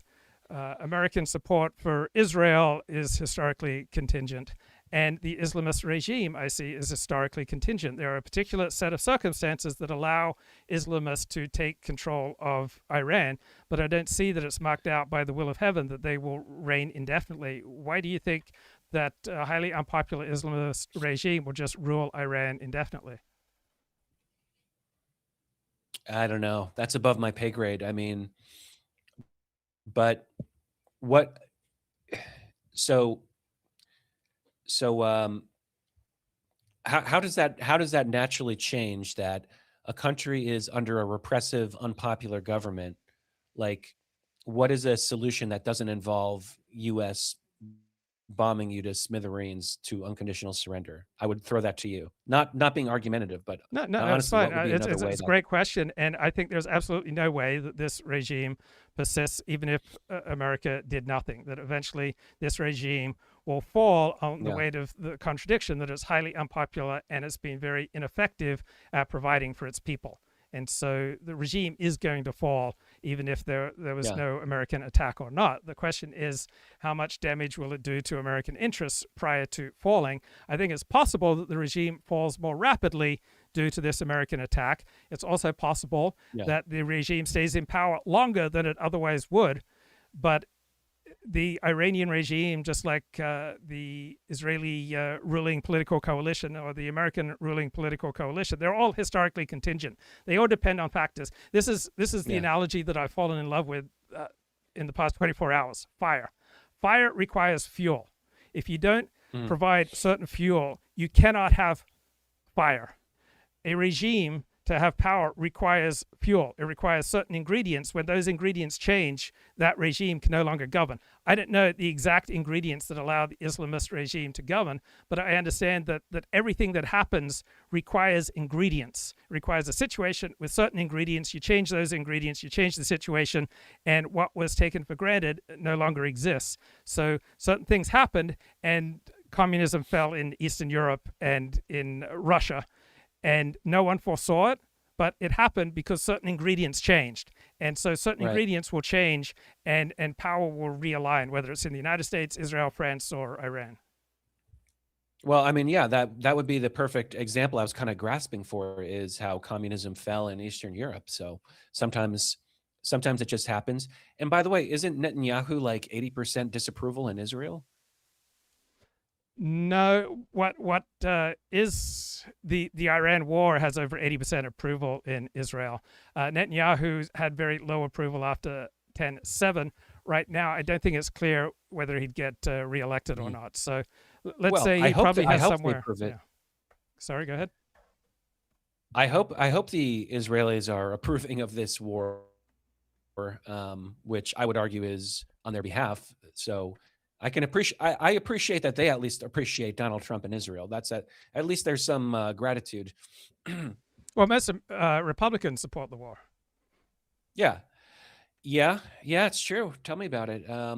It's most Republicans support it, and especially the Fox News crowd. And it's so interesting because when it first went down, I'm on X a lot, you're on X a lot, and we see just kind of what the commentators and anonymous people are saying there. It was like, Jesus, everyone is against this.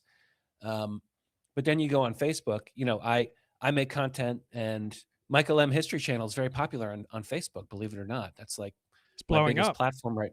It's blowing up. And I learned very quickly, like, this is not a place to express your skepticism of the attack on Iran is on Facebook, because, and I say this because most Republicans are in favor of it. Most older Republicans, the boomers, the Fox News crowd, they don't want to hear any criticism of it. But then the younger, the online right crowd is like 100% against it. And then I think people listening to YouTube, I think, are totally open to criticism of this, like Republicans who are kind of more getting their info on YouTube, and certainly on X and on TikTok, people are open to criticism. So that in itself is very interesting to me. But certainly you can express heterodox opinions on the Luke Ford show. I think I'm safe here. Yeah, I'm sure most people only listen to this show because they're not satisfied by the mainstream media. And so I would suspect that of people who watch this show, that a majority would be opposed to this intervention. Yeah, which is interesting because you're not full-throatedly, but you're clearly inclined to support the action, but your audience very patiently kind of listens to your perspective, but does not necessarily agree with you. Right. I think most people who watch my show are quite skeptical of Israel. And so if the more skeptical you are to Israel, the more hostile you are to Israel, then I think also the more likely you are to oppose this war. Just as if you tell me that you're skeptical of American institutions, or you feel that American institutions are overwhelmingly or even dominantly aligned against you, you will be pro-MAGA, pro-Trump, populist, and nationalist. If you think that American institutions are doing a pretty good job, you're going to vote against Donald Trump, and you're going to despise populism and nationalism. Yes. And that's the thing, is that they perceive criticism of the war as, why are you attacking Trump? Which is not the point at all. And of course, in my mind, Tucker's doing kind of a heroic job criticizing all of this. He tried to convince Trump. So Trump had Mark Levin in one ear and Tucker Carlson in the other ear, which is, I mean, they could make a movie about that. They wouldn't do it justice, I'm sure. But and then I was looking at Tucker's content on TikTok, and just out of curiosity, I'm looking in the comments, and people are saying, "What happened to you, Tucker? What happened to you, man?" Because again, they perceive it as you're just being disloyal to MAGA, as though MAGA itself has no kind of guiding principles except whatever Trump says and does. Well, alliance theory says that our beliefs are just rationalizations for whatever coalition we want to side with. Do you think that's an accurate reflection of reality? Yeah, I mean, I guess, but so does that mean that if you're a Republican and you're against this Iran war, that means that you've just like graduated above this alliance theory and your own tribe, that you're really just looking at things objectively? No, it just means that you're part of an anti-war alliance within the Republican Party. Yeah. Well, I'm glad there is a little bit of an alliance there. I'm glad there's a little bit of a cohort that's willing to entertain that perspective, or else I would start to like question, the whole Republican Party. And I don't, though. Like, I've expressed my criticism of this war, but that doesn't mean, oh, and therefore, like, I'm like that guy Sohram Armani. He said, I'm like, now I'm off the Trump train. I do not support Trump anymore. But he was that American conservative, so that's their whole shtick, is that they're always against Trump anyway. But I just consider it unfortunate. It's fun to watch people pivot to try to protect their prestige. So I read this highly acclaimed book on Iran that just said that Iran was ascendant, that its proxy network was ascendant, that America was exhausted, America was getting out of the Middle East. Like all the foundations for its worldview have been blown up by this war. And so its author is now pivoting to criticizing the lack of coherence in Trump's war. So you see pundits and commentators and experts just constantly pivoting to try to preserve their prestige depending on real world results. Right. Okay, I got you. Well, but circling back to what I said about the drones, which is so disturbing, is that our soldiers were killed by drones. The reason I find that relevant, rather than they weren't flying over and got shot down, is because that could happen to any of our soldiers in that region. Is they can just be killed by drones. And I was reading an article in The Hill about this, which is that the technology to fight the drones is like 100 times more expensive than these little drones, of which Iran apparently has hundreds. Capacity to unleash a massive casualty count on the United States. Yeah. Yeah. And we have no counter to it. We got ourselves into this situation without necessity. And now we just have no answer to that situation. And Iran, I think, like you said last week, I think they might just be biding their time, and they might be playing like a long game, and they can just constantly kill our soldiers with these drones. And you can't say that's below the belt. I mean, that's totally fair game. I hate to say it. And one more point, there was a report which was denied by our government that Iran had some soldiers captured, that they had some prisoners.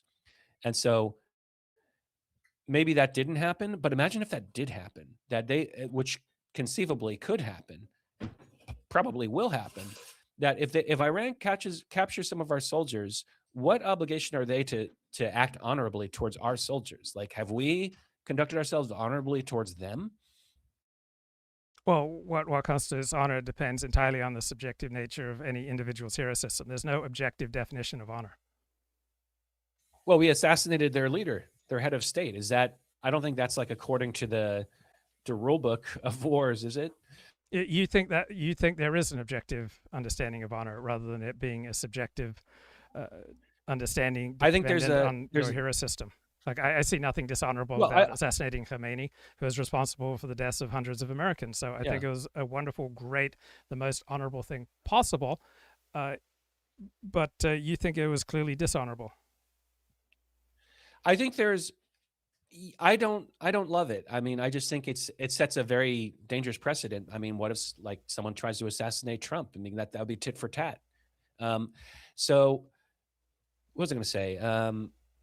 But yeah, like there are rules of war. Okay. I don't know the technical term for it, but for example, after World War I, you didn't use gas in warfare because it's just kind of, you don't use nukes. That's kind of another rule of war. And I believe someone can correct me if I'm wrong in the comments. I don't think you're supposed to just like assassinate the leader of another country. So anyway, and even if you think that that's fine on some kind of other abstract level, my point is that, well, I don't expect honorable treatment again of our prisoners, and that's going to be very problematic for the American public, I would think. So if we'd been speaking a week ago and I said, Michael, the United States will not suffer any further casualties, meaning deaths, in the next 7 days, I don't think you would have believed me. Yeah, I don't know. Like, I'm not really doing a lot of prognosticating on the war. I'm not like a foreign policy kind of, it's not my usual area of like making content. So I'm not really out there predicting it one way or the other. I'm just like listening to other people speak about it, really. So I have no idea. I think it's overwhelming that just objectively it's stunning given the degree of American military force unleashed over the past week, that there have been 0 American casualties. That's amazing. I would never have thought that the death count would have been so low. Yeah, but on the other hand, we really haven't. I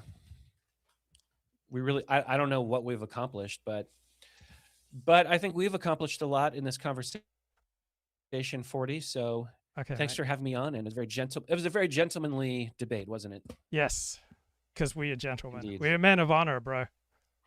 I think so. Yes. All right. Thanks again, man. Okay, take care, man. Bye. They had the same goal, but a different attitude about how to get it done. And they all failed. Okay?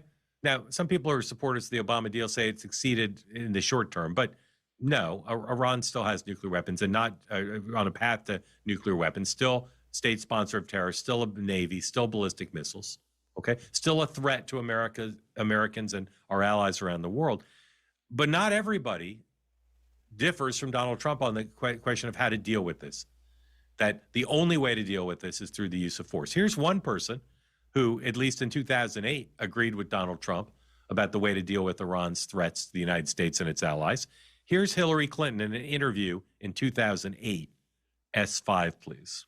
Well, the question was, if Iran were to launch a nuclear attack on Israel, what would our response be? And I want the Iranians to know that if I'm the president, we will attack Iran. Whatever stage of development they might be in their nuclear weapons program in the next 10 years, during which they might foolishly consider launching an attack on Israel, we would be able to totally obliterate them. That's a terrible thing to say, but those people who run Iran need to understand that, because that perhaps will deter them from doing something that would be reckless, foolish, and tragic. Okay, so maybe Hillary Clinton will say circumstances were different in 2008 as they are now, but at least back then, she had the same why. If Iran's going to be a threat to the United States, including developing nuclear weapons, America needs to use the force to obliterate them. Okay? So that's what Donald Trump thinks too. For the same reasons, I'm quite confident that Hillary Clinton says what she says there. And now you have a bunch of people who have at times been critical of Donald Trump on a range of things, very much celebrating what he's doing. They share the why that this needs to be done. Mike Pence, his former vice president. Condoleezza Rice, former national security advisor. My friends at Commentary, the Commentary podcast, who have been no huge fans of Donald Trump. Same thing, okay? So that's the why of this. Donald Trump believes Iran has to be stopped. He tried to negotiate. He had Jared Kushner and Steve Witkoff in Geneva trying to negotiate. He'd be happy to have these objectives achieved. Happier, of course, to have these objectives achieved through negotiation. But as I know and have reported, that wasn't in the cards. The Iranians were not reliable negotiating partners. So the why now is negotiations weren't going to work.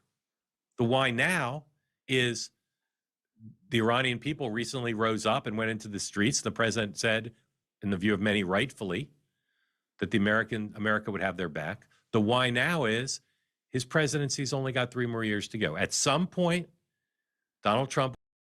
So I'm interested in the elite reaction to this war. I guess that's been my primary place that I've given my attention. So I spent a lot of time reading the New York Times, Washington Post, the Financial Times, the Wall Street Journal, and various elite podcasts from the Center, CSIS, and Brookings, and all the elite academic and NGO think tank discussions about this war. And you notice how very quickly elites have gathered around certain cliches. And one of them is that this was a war of choice. Now, every war is a war of choice. When your enemy attacks you, when Japan attacked the United States on Pearl Harbor and America fought back, that was a war of choice. America could have found a modus vivendi. It could have made a settlement with Japan, but it chose not to. Every single war is a war of choice. It's such a silly, bogus framing that this is a war of choice, as opposed to every other war. Every single war that the United States is engaged in, every single war that any nation is engaged in, has been a war of choice.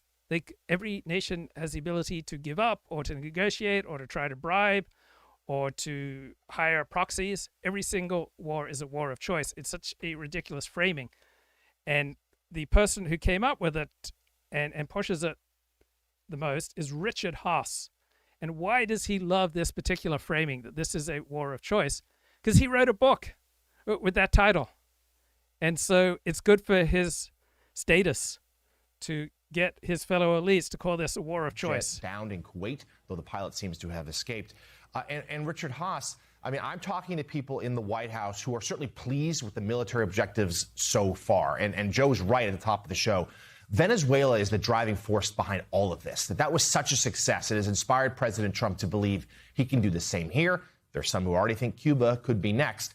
So the military objectives are strong, but Iran's retaliation has also been widespread despite the decapitation strike. So talk to us about what you've seen in this first day or two in terms of Iran's ability to respond despite the damage inflicted, but also the sort of lack of messaging from the president to make the case to Americans why this conflict is happening, why it's in their interest. I think the Trump administration has been crystal clear with regard to the reason for this war. And so the critique that so many people are making that, oh, Trump has failed to make the case for the war, I don't think it holds up at all. But this guy, Richard Haass, here on the right, he's promoting his book. His most famous book is War of Necessity, War of Choice. So he's applying his favorite personal intellectual framework to current events, right? He's putting his conceptual template out there, his mental map, and this shows that you are serious in policy discourse if you choose his particular conceptual map. Also, elites love this frame because it says that the United States has agency. It wasn't that Iran has agency and that Iran was making bad decisions by slaughtering Americans. No, it's America that has agency. It's America that's engaging in a war of choice. And they don't consider the Iranian responsibility for this war. Well, Jonathan, if a word comes to mind for me to describe what's going on now, it's undisciplined. As disciplined as the... So I think it would strike an objective observer that the American military assault on Iran has been highly disciplined. But what is he reacting to? He's reacting to Donald Trump's talk, Donald Trump's remarks, Donald Trump's interviews, Donald Trump's rhetoric. That's been undisciplined. So you're seeing this highly disciplined American military assault on Iran. And what he wants to focus on is the lack of discipline in Donald Trump's words. Now, to me, an ordinary bloke, what happens in reality is far more important than what happens in rhetoric. But elites fetishize words. The United States has been on the military side of this war. We have been undisciplined on the foreign policy and political side. We have yet to make... So if he could have argued that this war is a disaster, that this war has been conducted in an inept fashion, if he could have criticized how the United States has carried out this war, he would have done that. But he can't, because the American military assault on Iran has been so successful, has been so devastating. He has to pivot away from that to critique the words used by the Trump administration don't fit in with what the blob, the foreign policy establishment, believes are the appropriate, proper words to use when going to war. So he has pivoted from the reality of the military assault to focus instead on the rhetoric of Trump. The case to the country and the world as to why this war had to happen now. Again, very weak argument. I think Donald Trump has been very clear about why the war had to happen now. It doesn't mean that he's correct. I'm not saying that Trump is right.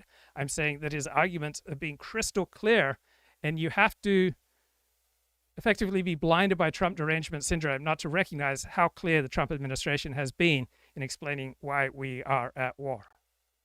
The president's been all over the place as to U.S. objectives, and in the clip you showed at the beginning of the show, how much does it matter if a leader is all over the place in things that he says about a war in comparison to real-world reality? To me, real-world reality is 100 times more important than Donald Trump's remarks. Why Does he fetishize the importance of logical consistency in Donald Trump's remarks? The complete realization of all U.S. objectives is. So he never portrays Iran as reckless, right? This is the other fascinating thing about elite media coverage. Iran is described as rational, coherent. They really thought this through. They got a very strong plan. So you never hear from elites like Richard Haass anything about Iran being reckless or ideological or confused or inept or lacking incoherence. No, Iran is the master of logic. Iran is the master of coherence. Iran is the master of rationality. It's crazy Donald Trump, man, who's so incoherent and reckless and ideological. I think you can make just as good a case that Iran has been reckless or ideological or incoherent as you can make that Donald Trump has been. But it's fascinating to me how the elite media and the experts and this bloke, Richard Haass, they never talk about Iran being reckless, ideological, irrational, or incoherent, even though you can make a very strong case for that. It has to happen before this war ends. This war is not going to end until literally the Iranian regime falls. That's not something under our control. He has no idea when this war will end. I don't have any idea either. And Donald Trump probably doesn't know either when this war will end. You know who knows when the war will end, right? The situation. The situation will determine when this war ends.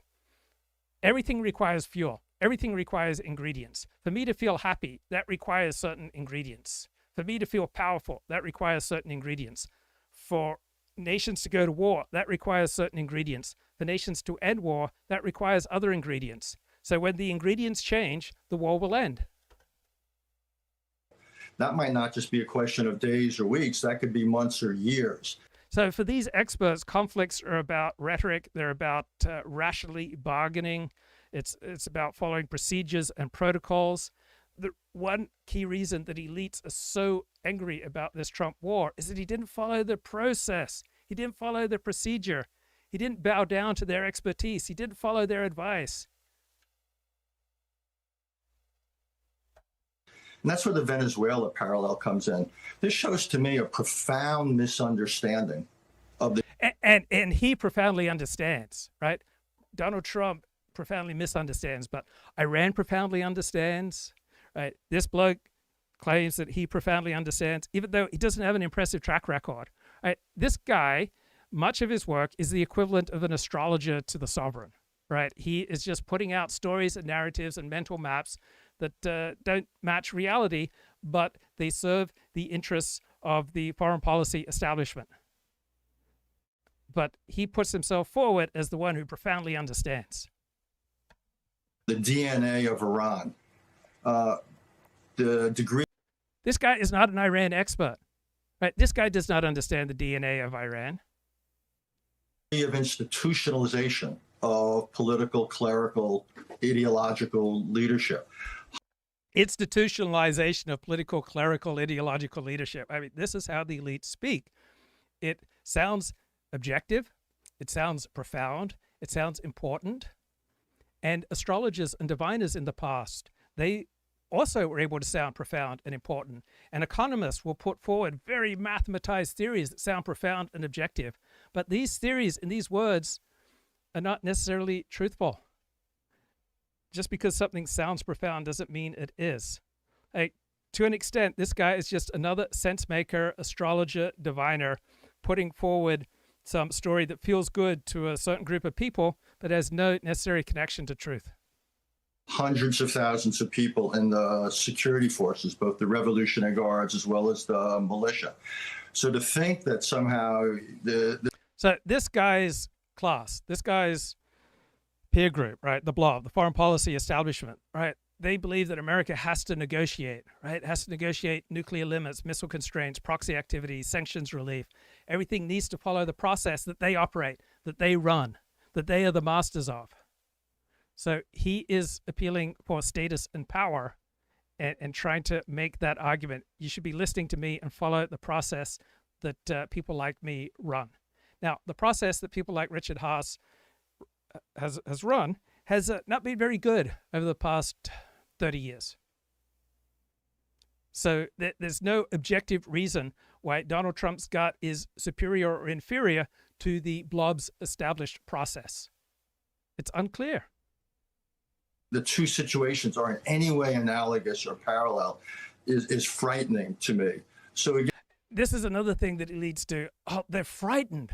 They're worried. I'm so worried about this. I'm frightened about this. Has Donald Trump considered this? Again, when you hear this frightened, worried, it's an appeal for status. Like, I am more moral than you are. I'm more elevated. I am more wise. Therefore, I deserve more money, more status, more power, because I'm worried about what's happening on the other side of the world.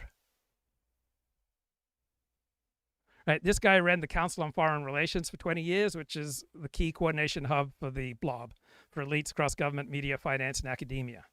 And so he's always been putting forward the respectable consensus position that stabilizes relations between these various groups. Again, what keeps coming back to me is a lack of discipline as to analysis. The American military assault on Iran has been so highly disciplined, but he is fixated on Donald Trump's words not being disciplined. Like, what? It just strikes me as an absurd obsession, right? Compared to what's going on in the ground versus the various things that Donald Trump tosses off. What's more important? To me, reality is more important than Donald Trump's words.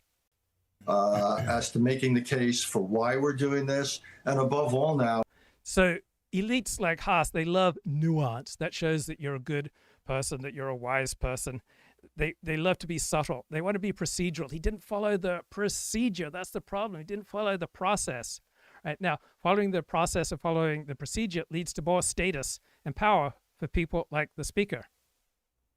For war aims, and what's our definition of? So if he could argue the war is a disaster, he'd be arguing that the war is a disaster and that America is being defeated, but he can't make that case. And so he wants to focus on, oh, we've got strategic trade-offs, right? This distracts from containing the rise of China. It destabilizes the financial markets. It imposes military costs. So when people argue and want to hurt you, they don't usually tell you the truth. They just reach for whatever they think will be most effective. I've noticed in my life, people know the sword to use to hurt you the most. So this is classic establishment rhetoric. It's all about framing Donald Trump as deviating from the procedure, the process, the strategic priorities of the professional policy community that Richard Haass has great status in. Success. And what we're seeing with the Iranian reaction, Iran gets a vote. So his worldview assumes that he and his group should be running things, that they should be operating American foreign policy. And Donald Trump's approach destroys their status and their power, right? He threatens their mental maps of reality, right? Because it centralizes decision maker in the president, and it disregards the consensus and the procedure and the process that his class loves because it protects and elevates them. Vote. Yeah, we started the war, but it takes everybody to finish it. And that's the danger. This could be open-ended. And by not consulting with Congress or the American people, the president has put himself on a high wire without a net below. And likely one of two things are going to happen, Jonathan. So what's the purpose for his rhetoric? Number one, it protects and elevates his peer group, the blob, the foreign policy establishment. Second, it maintains his credibility within this group. Third, he avoids reputational catastrophe because by criticizing Donald Trump's rhetoric and focusing on the things that he focuses on, he cannot be badly wrong, right? He's always going to be able to make the case that Donald Trump was rhetorically incoherent. So you would think that what's happening on the ground is most important, but that would be very dangerous because he could be shown to be wrong. It could be devastating for his reputation. So why does he love calling this war a war of choice? Because it shows that he is diplomatic. He's part of the diplomatic restraint coalition. He is distant from Trump's policy. It is the language of the professional foreign policy class. It protects the legitimacy of the negotiations, right? And so whether this war wins or loses, whether this war succeeds for the American people or fails, right, that's much less important to him than maintaining his particular social status. Either he's going to have to walk back ambitious war aims, or he's going to lose support. I don't think, and history suggests, you cannot sustain support for a war that is costly and doesn't seem to be on a trajectory of success. If the war succeeds, it's going to be popular. If the war fails, it's not going to be popular, no matter the rhetoric. So he writes in the Financial Times this weekend, the cost to the United States amounting, dead service members. There have been 0, according to public knowledge, U.S. deaths in the past week, which is stunning given the amount of firepower that we are unleashing on Iran. So he's using the anticipated cost frame, right? He's telling that the costs are mounting in dead service members, but they haven't mounted at all in the past week. So when he can't point to things happening on the ground, he uses this anticipated cost frame rather than the current facts frame. So whenever an establishment opposes a war, they always emphasize this category of mounting costs, right? Even if the concrete costs in reality is still quite limited. So his coalition, his peer group, they have a standard moral vocabulary for criticizing these type of wars. It's an unnecessary war. It's war of choice. They're mounting costs. There are American casualties. There's regional instability. It distracts us from China. These are all rituals. Do you know about 3HO, happy, healthy, holy, right? The Yogi Bhajan cult? Well, all sorts of cults, right? They have a certain type of rhetoric, a certain type of language, all right, to hold people together. And that also applies to cults like 3HO, and it applies during the last years of the Vietnam War, Haass is in. The hippie culture in America exploded with hundreds and thousands of youngsters adapting this new way of life. Interestingly, at the same time, so every strongly identifying in-group, whether it's a professional diplomatic class or Orthodox Jews, they all have certain rhetorical rituals. And what he's doing is the same sort of rhetorical rituals that drove the 3HO Yogi Bhajan cult. more and more cults started to develop all across America. Some of them were religious, while the others not so much. So he's in a secular cult, and he has these tried and true phrases that just kind of remind me of 3HO rhetoric, because I went to Kundalini Yoga. I went to this yoga studio that was run by 3HO, happy, healthy, holy, followers of Yogi Bhajan. And there were certain words, certain phrases, certain practices that brought people together and united the coalition. And I love cults, because you check out a cult and they go, oh, we love you, Luke, right? You get a sugar high. They love bomb you. And initially it's very intoxicating. So, General Hurdling, a couple of things. First of all, we'll be talking to John Meacham about this next. And the chat says, go ahead, analyze what they're saying when all the world knows it was an illegal attack to a sovereign nation. Yeah, because legality in international law, that's just what absolutely consumes people. Right, 5 billion people around the world right now, they're absolutely consumed with the legality of this American war on Iran. Well, if you want to get into reality, very few people care about the legality of the war. People care about whether something affects them and how does it affect them. Block, but first of all, anybody that is trying to hold Donald Trump to any of the same sort of standards of previous presidents ran. So whether Donald Trump meets your standard depends on your standard. Whether or not Donald Trump is coherent depends on your worldview, your hero system. Whether Donald Trump is moral or immoral depends on your hero system. There is not objective standard for coherence, for right and wrong. You have to have your own individual hero system, and then you judge everything against that. It's not like concepts of honor just exist abstractly. They all depend on the nature of the particular people and situation. Ramping up to war are going to. So a war going a full week without any American deaths, that's highly unusual by historical standards, right? Normal analysis would say this is very rare, right? You would have expected a constant stream of American casualties given the intensity of this American lethality delivered to Iran, but you're not seeing it. Normally, objectively, if you didn't have a tribe in this fight, you go, oh, wow, that's interesting. Be badly mistaken. We've already seen Maduro, who didn't take his threat. So people like Richard Haass and other elites, they love the word fraught, right? It's elite code.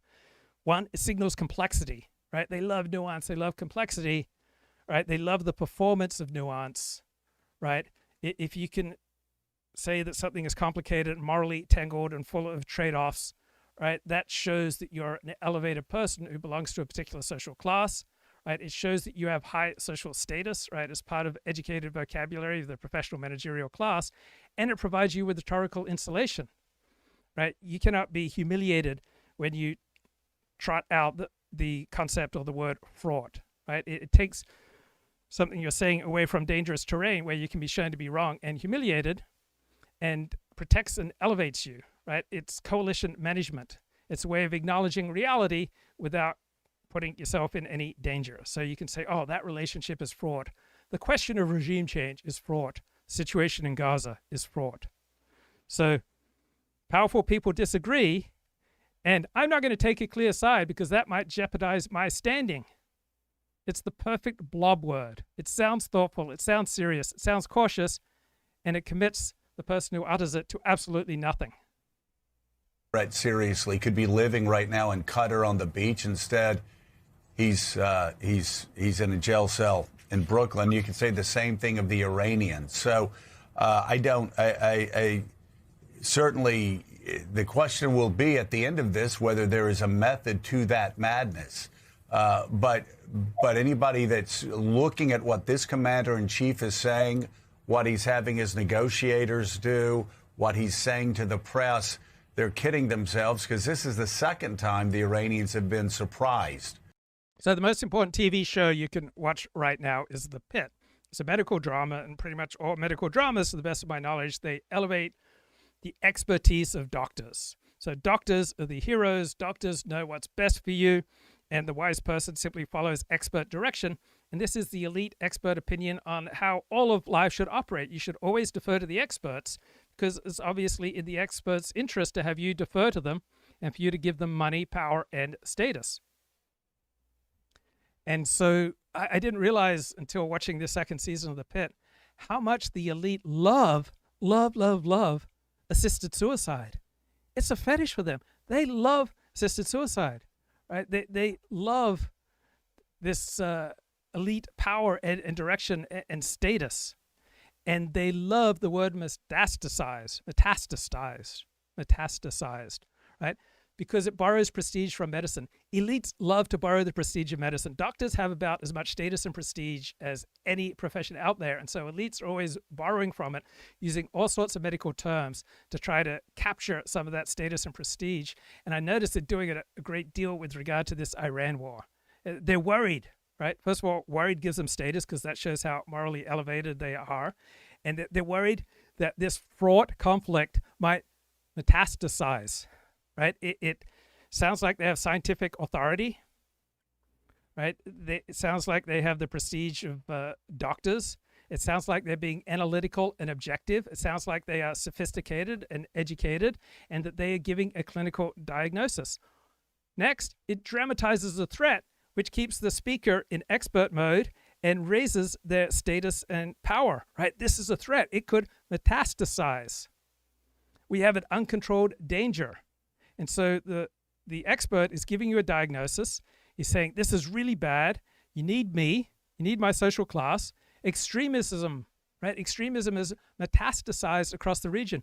Disinformation has metastasized online. So you need experts censoring what you can say on social media, because disinformation, guys, is metastasizing. And militias have metastasized after the invasion, right? No normal person talks like this. It is a play for prestige. It says that I have expertise that you don't have. I am an expert.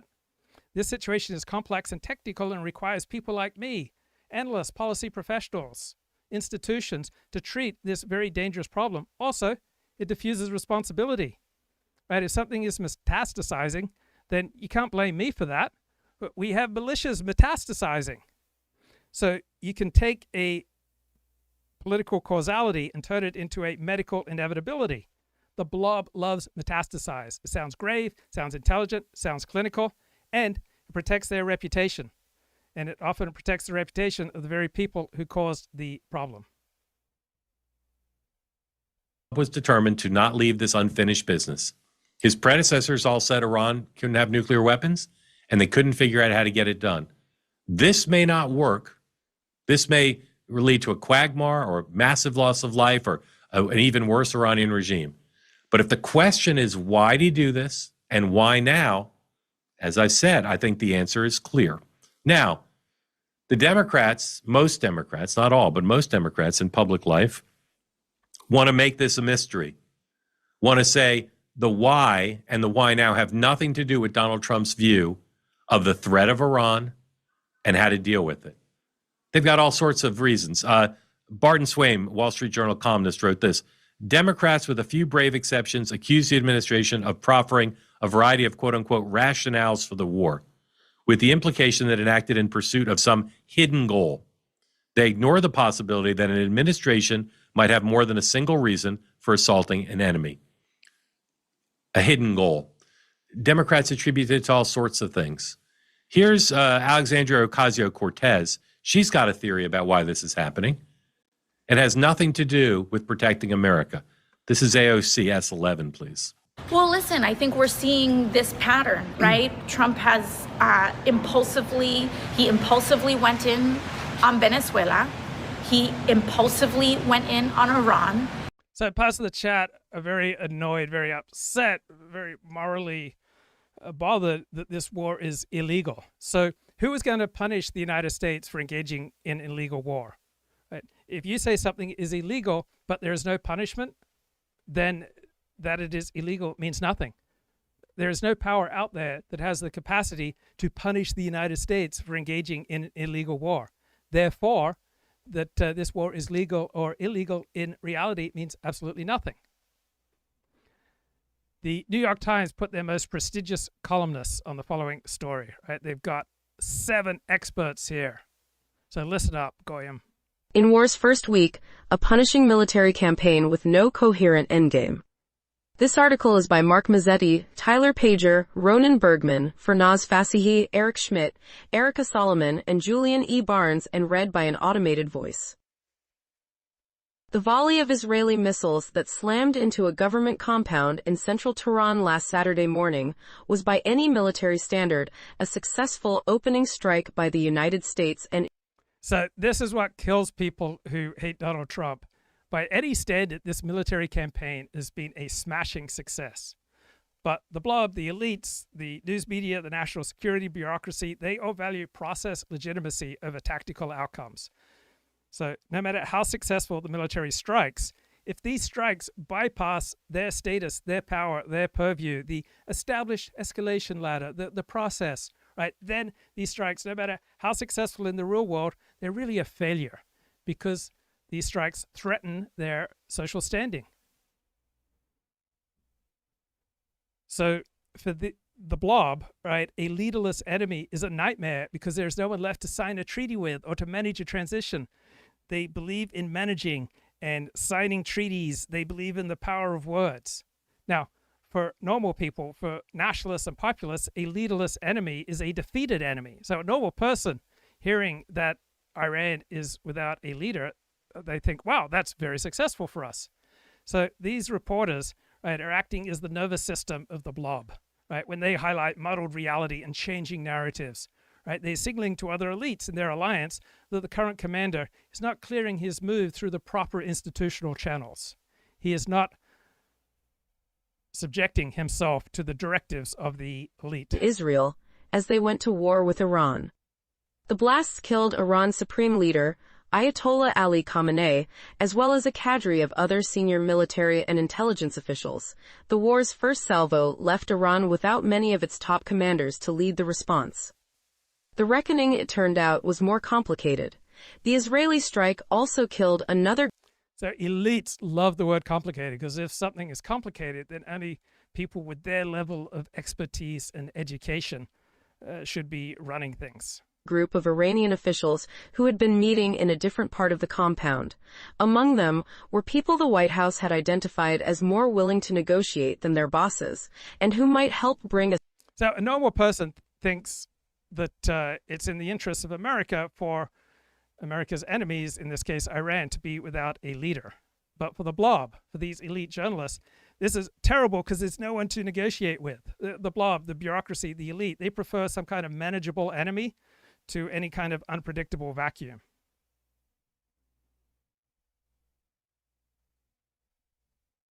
Swift end to the conflict, according to American officials. The strike on the compound...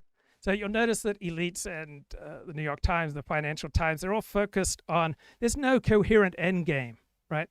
What is this code for? What are they really saying? They're saying, our class, right, our group, we have not given you authority to design the post-war order. So the bureaucracy views this Iran war without a 50-year plan that they developed as a personal affront to their professional status and class, right? Their social standing is diminished if this war works out in America's interests. So for the elites, for the blob, the real front line in this war is not in the Persian Gulf, but it's in the briefing rooms of Washington and in New York and wherever elites gathered. So the stunning military success of this war so far is accidental, it's reckless, and it's not really the point, because it was not achieved through following the system, following procedure, following protocol. It was not achieved by following their directives, so therefore they don't care. Found in Tehran was emblematic of the muddled reality of the war's first week. A withering air campaign. So you have a stunning military success, but the elites don't want to focus on that. They want to focus on the $6 billion price tag, or we've got a death of school children in Iran, right? They're trying to use these arguments to give them the moral, fiscal, and social status leverage they need to reassert control. Right now, Trump is in control. They're not in control. So they want to make the case that this populist coalition success is just too expensive morally, politically, financially, right? It cannot be sustained without their expert guidance. So these reporters are all deeply wired into the foreign policy establishment. And so this coalition, this blob, is composed of Pentagon leaders, intelligence agency leaders, career diplomats, national security reporters, various think tanks such as CSIS, Brookings, institutional Republicans and Democrats. They want stability and predictability in American foreign policy that is run according to their dictates, their processes. Right? They dislike anything that reduces their power and status. By American and Israeli forces against an overwhelmed enemy, but few answers about what victory might look like. Iran, its government still in place, has... So for the blob, right, we should proceed according to a particular process. We have to define objectives. We have to coordinate agencies. We have to consult our allies. We have to build an escalation ladder and then execute the military operation. Trump reversed that order. He struck first, then he figured out his objectives later. So notice the article's tone and all these signs of elite discomfort that they are losing status and power. They're upset that there are wildly different explanations, muddled reality, few answers about victory, changing narratives. Oh my God, do we have changing narratives? Right, these are all alliance signals in the blob. And so the elite news reporters are transmitting the concerns of these bureaucrats who normally run American foreign policy, who feel entitled to run American foreign policy and are now very angry that they are not running America's foreign policy. Now, when it comes to what's going on in Iran, when it comes to laying out what's happening in this military campaign, they have to report how extremely successful it's been. Iran's leaders have been decapitated as Iran's air defenses have been degraded. Iran's missile launches are down 90%, their drone launches down 83%, their navy has been crippled, and 4,000 targets have been hit. I mean, these are extraordinary results for 1 week. But the blob does not celebrate that because this will mean a lack of status and power for them. They want to pivot back to anything that damages Trump. So there's a lack of an end game because for the blob, process legitimacy matters much more than tactical success. So the real fight inside Washington, D.C. is not U.S. versus Iran. It's two domestic alliances competing to control the narrative and the status that comes with this war. Alliance 1 is the populist coalition around Donald Trump and Bibi Netanyahu, the Israeli security establishment, and hawkish think tanks like the Freedom for Defense of Democracies, parts of the Republican base, and some Gulf states, right? They want to destroy Iran's military capability, kill its key leaders, create weakness in Iran, internal instability, and force the Iranian regime to surrender or change. And so they support speed and shock, producing political collapse. Then you have the blob, right? Alliance number 2, the Managerial Stability Coalition, right? The Pentagon planners, State Department, bureaucrats, intelligence agencies, European governments, think tanks, academics, national security journalists, right? Their instinct is avoid regime collapse, limit escalation, preserve regional stability, maintain coalition consensus, right? They hate open-ended wars, and they hate unpredictable wars. So this article is a memo. We are winning militarily, but the political plan is unclear. Remained defiant and expanded the battlefield across the region, inflicting the first American casualties of the conflict. Even as senior administration officials in the United States spent the week trying to narrowly cast the war's goals around denying Iran any chance of gaining a nuclear weapon, President Trump has bounced. So from a normal perspective, a military's perspective, killing all of your enemy's leaders is a smashing success. From the blob's perspective, this creates chaos. And the article bemoans that this military assault was so successful, it killed Iran's leaders. Right? All this military success is creating diplomatic and procedural and bureaucratic problems.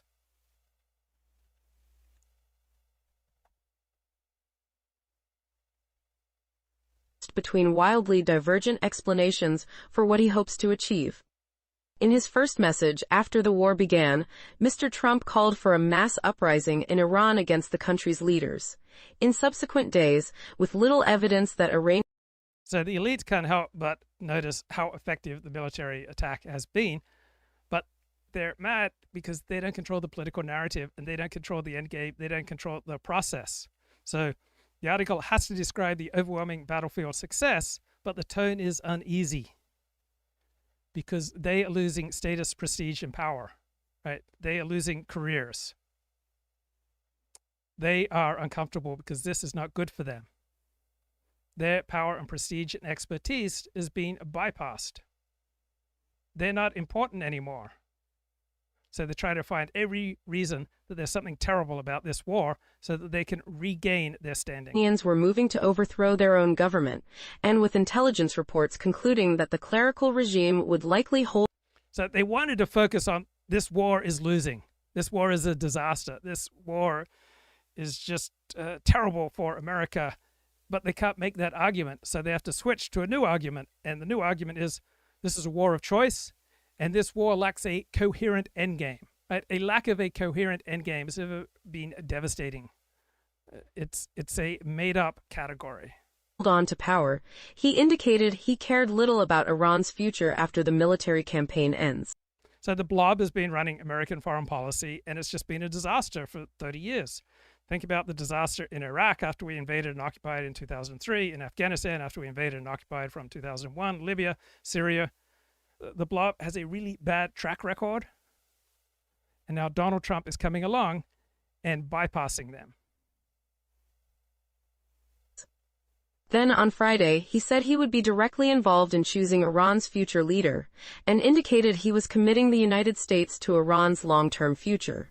And in a bellicose social media statement on Saturday morning, Mr. Trump warned Iran that areas and groups of people that were not considered for targeting up until this moment. So hysterical denunciations of this war, they're not bellicose. It's Donald Trump who's bellicose. This is a classic elite signal that the populists, the nationalists are out of control. They need to get back to allowing us to run things. Moment in time might now be targeted by the United States and Israel. The changing narratives have whipsawed the American public, which poll... All right, absolute nonsense. Changing narratives are not whipsawing the American public. This claim that we need a coherent endgame is just a status signal. Right? It's claiming, hey, anyone can drop a bomb, but only members of our prestige alliance can manage a settlement.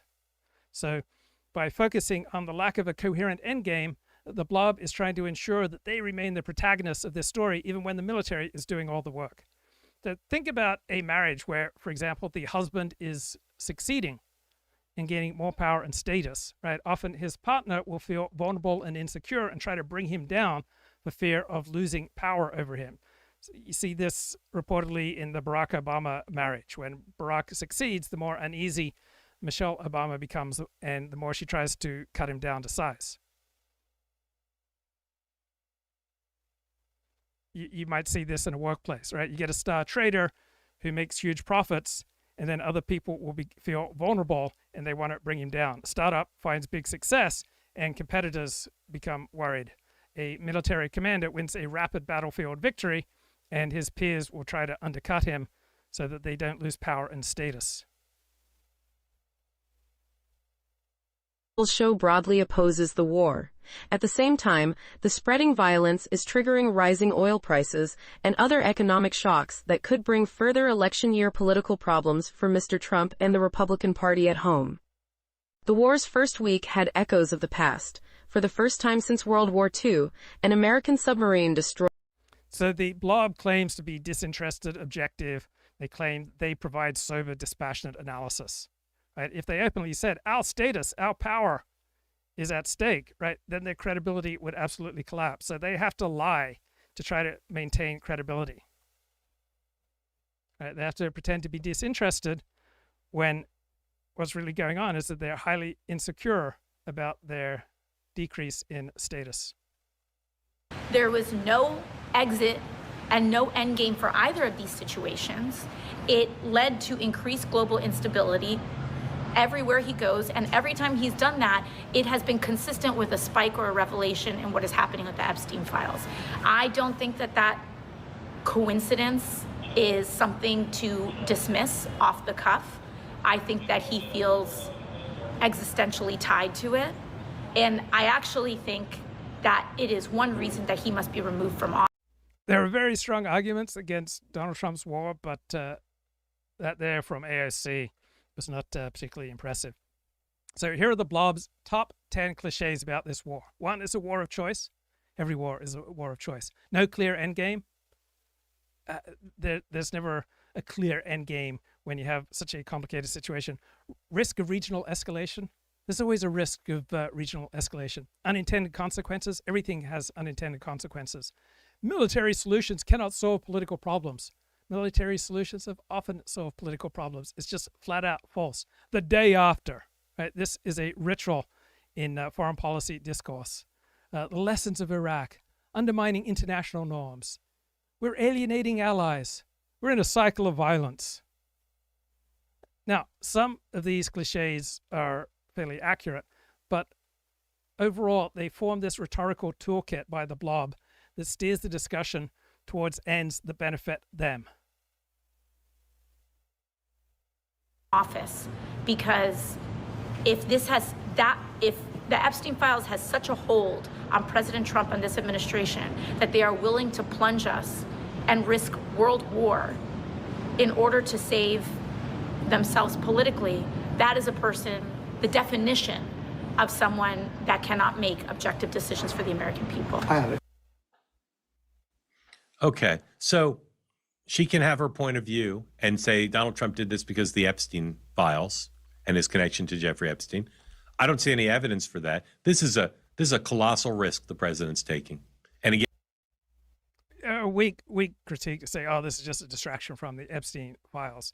So I love this New York Times article that says, President Trump has offered wildly different explanations for what he hopes to achieve. Right? This is supposed to be the rhetorical kill shot, but there's no inherent reason why wildly different explanations damages American interests, damages America's war aims, right? Methinks that the blob fetishizes words, right? The blob places enormous weight on language, strategy documents, speeches, doctrines, frameworks.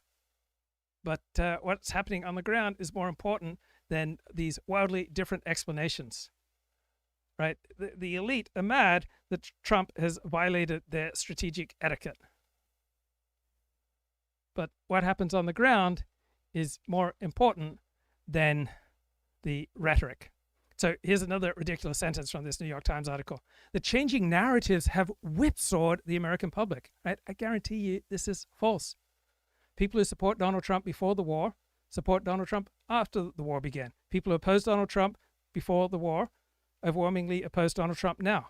Most Americans are not deeply engaged with the war. Right? Millions of Americans are not changing their views because of Donald Trump's changing narratives. Right? How much of a bubble do you have to live in to believe something this crazy? Right? We did not evolve to be gullible with regard to our vital interests. 99.9% of Americans have more important things to do than to pay very close attention to this war. Do you feel whipsawed by Donald Trump's changing narratives? Again, there's so much to debate about the colossal risk. But there's a lot of available evidence, not just what Caroline Leavitt says from the podium, but Donald Trump's history, the history of our presidents, what Iran has done of late, and the reality that the United States cannot let this go forward, that suggests Donald Trump's not doing this because of Jeffrey Epstein. Okay? So the other theories of why he's doing it, I don't think necessarily hold. This thing, even if it's flawless going forward, could destroy the Republicans' chances in the midterms simply by raising gas prices. It could be successful and gas prices could still go up. This is distracting the president's ability to focus on affordability and the economy. I believe, based on the reporting I've done and the available evidence, this is being done for the reasons that Caroline Leavitt and the president say. I'm not really sure why people are confused by that. A lot of people who don't like the president are against this, and they may say it's because he's doing it for Epstein or they worry about the results. But some people I've talked to this week are for it who don't like Donald Trump. A friend of mine who's a leading Democrat who regularly tells me how horrible Donald Trump is, sees this as bold in the extreme. Here's what he wrote to me. He said, seven former presidents, Carter through Biden, all bounded by the Constitution and societal norms, shirked their constitutional responsibilities to the nation by allowing the Iranian Revolution, which they knew to be a mortal danger to the country, to stand. Mr. Trump, unbounded by any fealty to the Constitution or societal norms, knows that revolution threatens the U.S. and must not stand. He's taking steps to end it. It is the only course conceivable. Now, there are people who are going to disagree with that this is the only course. The Obama-Biden foreign policy establishment will say, no, there were lots of other things that could be done. I'm not endorsing the president's decision, but I'm telling you, my friend who does not like Donald Trump at all says this is the only course. And he's explaining the why. Donald Trump agrees with my friend. My friend agrees with Donald Trump. This is the only course. Kip says, geez, the Jews are fleeing Israel so fast the Samson option has become the Samsonite option.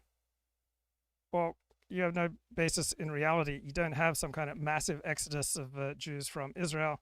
This attack on Iran is overwhelmingly popular with Israelis. But we're not evolved to care particularly about truth. We're evolved to fight for your tribe. So if your tribe regards Jews as the enemies, then you'll throw any attack on them that you can come up with. Doesn't matter if it's true or not.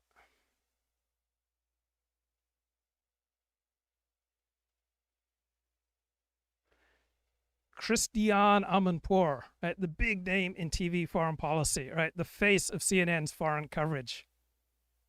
Check her out. The real question now is, who wins the battle of the street? Will millions of people come out in the street, and it would take millions to overcome the tens of thousands with guns? Will they face those bullets?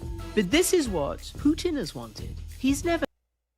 Is that a weird look by Christiane? Like, these glasses, it just seems like such a bizarre choice. Negotiated in good faith. What is to stop him now from pulling a Trump, pulling a Netanyahu, and dropping a gosh darn bomb on Zelensky's head? This terrifies me. Christiane, I fear this is going to go on for a long time.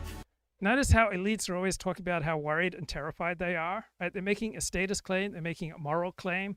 They're claiming they're better than you. They think things through more clearly, more deeply. Right? They're always terrified and they're always worried. This isn't a one and done. weeks of bombing, then we see what happens on the streets, then we bomb again. There is no exit strategy. Oh my God. And as ever, I'm telling you, as ever, the people will pay the highest price.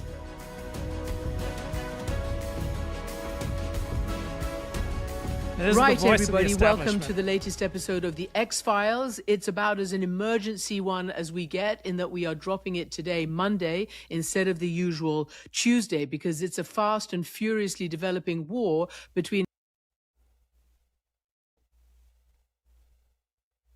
Okay, journalists just take the words way too seriously. And you would think that you need to put more attention on what's happening down on the ground rather than the rhetoric.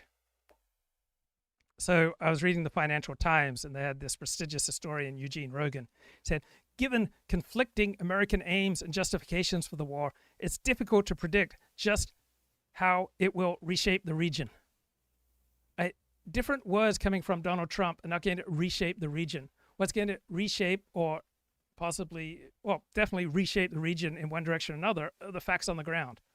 Conflicting American aims stated by politicians, conflicting American justifications stated by politicians, right? They don't shape the direction of wars, right?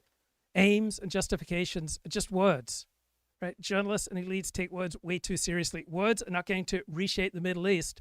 Missiles will reshape the Middle East. Drones will reshape the Middle East.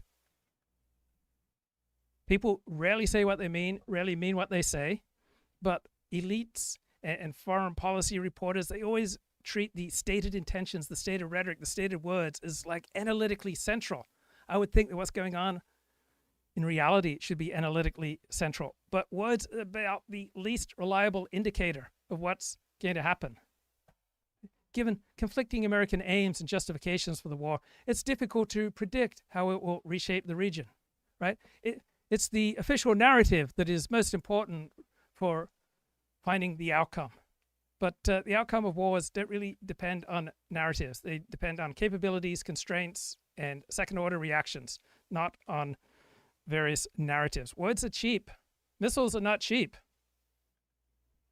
But journalism is just structurally tied to words, to statements. Reporters gather quotes, briefings, speeches, official documents, right? These are the raw material of their profession. So they treat the verbal layer of politics as though it were the strategic layer. Their professional norms discourage them from bluntly discussing the truth and bluntly analyzing power. It's safer for their prestige and their standing to say aims and justifications are unclear than to say the U.S. is destroying Iran's military infrastructure and that's going to change the regional balance, whether Washington admits it or not. Right? The first sounds careful and professional and prestigious. Second sounds like you're a populist or a nationalist. So the entire media ecosystem is built around interpreting rhetoric. We have think tanks and press briefings and diplomatic leaks all about passing language. Right? And so the news media focuses on words as if they are the primary data flow.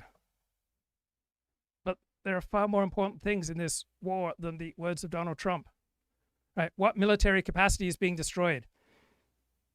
Is Iran's missile arsenal surviving? Is the region cohesive or fracturing? The Gulf states shifting alignment towards the U.S.? Are they hedging towards China? Is Israel emerging more powerful, more secure, or more isolated? What's going on with oil infrastructure and shipping lanes? Right? These are structural changes. These are things that will reshape the region regardless of the narratives used to justify the war. Right? Ignore speeches, ignore words, focus on material cues. Territory, military losses, regime stability, alliances, economic disruptions, right? These are the variables that move history. Well, just on principle, like every other group in the world has the right to its own homeland except white people? Like what? Yeah. Like tell me, just explain to me how that makes sense. Either no group has the right or every group has the right. Yep. It's really that simple. And if you want to say no group has the right, okay. You might even convince me. I don't know. I'm not a race guy, actually, by my temperament at all. I'd kind of like to ignore it. But as long as some groups have a right to self-determination, then every group has a right. It's that simple. Yes. And if there's a special carve-out where one group doesn't have a right, you have to explain to me why that group doesn't have that right. Yep. Absolutely. Is that fair? No, it's absolutely fair. Well, I think South Africa is a... What? I mean, what the hell is... Why are we playing along? You don't get a nation state because of rights. You get a nation state because you have the power to seize it and then to protect it. And overwhelmingly, white people do not primarily identify as white. They identify as Canadian, American, English, French, German. But situations can change, and so that one's racial identity that previously was not very important, right, can suddenly rise in importance. Depends on the situation, depends on the fuel. Richard Ananya is among the most ridiculous commentators out there. He often has wise things to say and often has the most ridiculous things to say. So here he's saying Trump is bringing fascism to America, right? Empty words. But fighting it effectively abroad, right? The Iranian regime is not remotely fascist. And he says, sorry if I am the only one enlightened enough to see the situation in all its complexity. What just an absurd claim. John Bolton says Trump has no strategy. Chatham House says regime change can't be done through the air. What's going on here? Why would John Bolton, the man who has wanted to bomb Iran for 30 years, suddenly sound the alarm about the president who finally did it? Politico's headline read, John Bolton sounds the alarm on Trump's Iran gamble. And here's what Bolton told News Nation. We can't get a completely straight answer from the president what his objective is. He says, with one set of remarks, it's regime change. And that, by the way, is my preferred objective. I'm entirely in favor of it. But then says in other remarks that this could be over with in a couple days. If this turns into a one and done operation, 2, 3, 4 days of strikes, and then President Trump says, okay, opposition, over to you, there's not going to be regime change. Bolton's complaint was echoed across the British press and the foreign policy establishment. It's that the president is not on board with their policy of regime change. Chatham House, the intellectual arm of the British Foreign Office, chimed in saying, you don't do regime change from the air. No strategy can't be done from the air. That was the expert consensus over the weekend. Then on Sunday, President Trump sat down with The Atlantic and said this about the Iranians. They want to talk, and I've agreed to talk, so I will be talking to them. They should have done it sooner. They waited too long. Iran's new leadership called. Okay, so Christiane Amanpour, what is her place, right? She articulates the moral legal standards of the elite. And she is an elite journalist in certain circles. She is the face of foreign affairs for CNN. In Israel and the United States and Iran, and it's expanding. So we're going to ask, U.S. and Israel attack. What's the plan? Is there one for a day after? So she's a leading moral narrator of foreign policy for Western elites. She doesn't primarily report on events. She primarily provides scripts that divide what's happening into the sacred and the profane. And the sacred is that which follows the elite process, that follows the blob process, that looks at conflict through the lens of human rights and international law. Right? She has the liberal left hero system, and to the extent that events follow that hero system, they are sacred, and if they violate that hero system, they are profane. Ayatollah Khomeini, supreme leader, after nearly 37 years, dead. Who replaces him? What will it do to the regime? Will it pave the way for regime change? And what do Iranians there actually want? So again, quickly, I'm Christiane Amanpour in London, and I need to start by saying I'm wearing my glasses. I have an eye issue, so I am decided that I want to do this, and I don't want to be sidelined because of my eye issue, because my brain is still functioning. And so I'm channeling my inner Emmanuel Macron. They are very, very fashionable glasses, Aren't they? I must say. Aren't they? They're quite light, but this is obviously no joking matter, so we won't joke too much. But I'm channeling my either Anna Wintour or Emmanuel Macron. There is precedent for wearing glasses in a formal setting indoors. Oh, good to know. Good to know that she's just following procedure. Richard Haass was interviewed by John Ellis on March 3rd. To get a democratic Iran anytime soon out of this. So I think the best case you can hope for is that for the second time in however 8-9 months, we've obliterated, or I guess now we've re-obliterated the nuclear program, set it back. We have diminished the stockpile, ballistic missiles, and presumably the ability to produce them. The Israelis are clearly further weakening at least one proxy, which is Hezbollah. We've disrupted the leadership, John, but that's not the same as regime change. It turns out that the Iranian leadership had a lot of institutionalization, both on the civilian side, various councils and the like, succession plans, and on the military side, the various security forces. So there's another journalism cliche that's been bugging me, and that is the last thing the Middle East needed was another war, right? The last thing X needs is, it's one of the most stupid cliches that dominates journalism, right? It pretends to describe reality. What it's really doing is expressing a particular moral wish, right? Whether or not the Middle East needs another war has nothing to do with what's happening in reality. Right? This is not an empirical claim. This is some normative judgment about how events should unfold. Reality does not run on this basis. Reality does not run on needs. It runs on incentives, capabilities, fears, and power. Right? Wars happen because certain actors think they can improve their position, prevent a worse outcome, satisfy internal political pressures. Right? Whether the Middle East needs a war is irrelevant to what's happening. So why do journalists keep saying such a stupid cliche? One, it signals that they are members of a respectable coalition. It shows that they want stability, shows that they're very moral. It shows that events are tragic deviations from the desired equilibrium. Right? Journalists tend to portray the world as highly fragile and completely dependent on experts having power.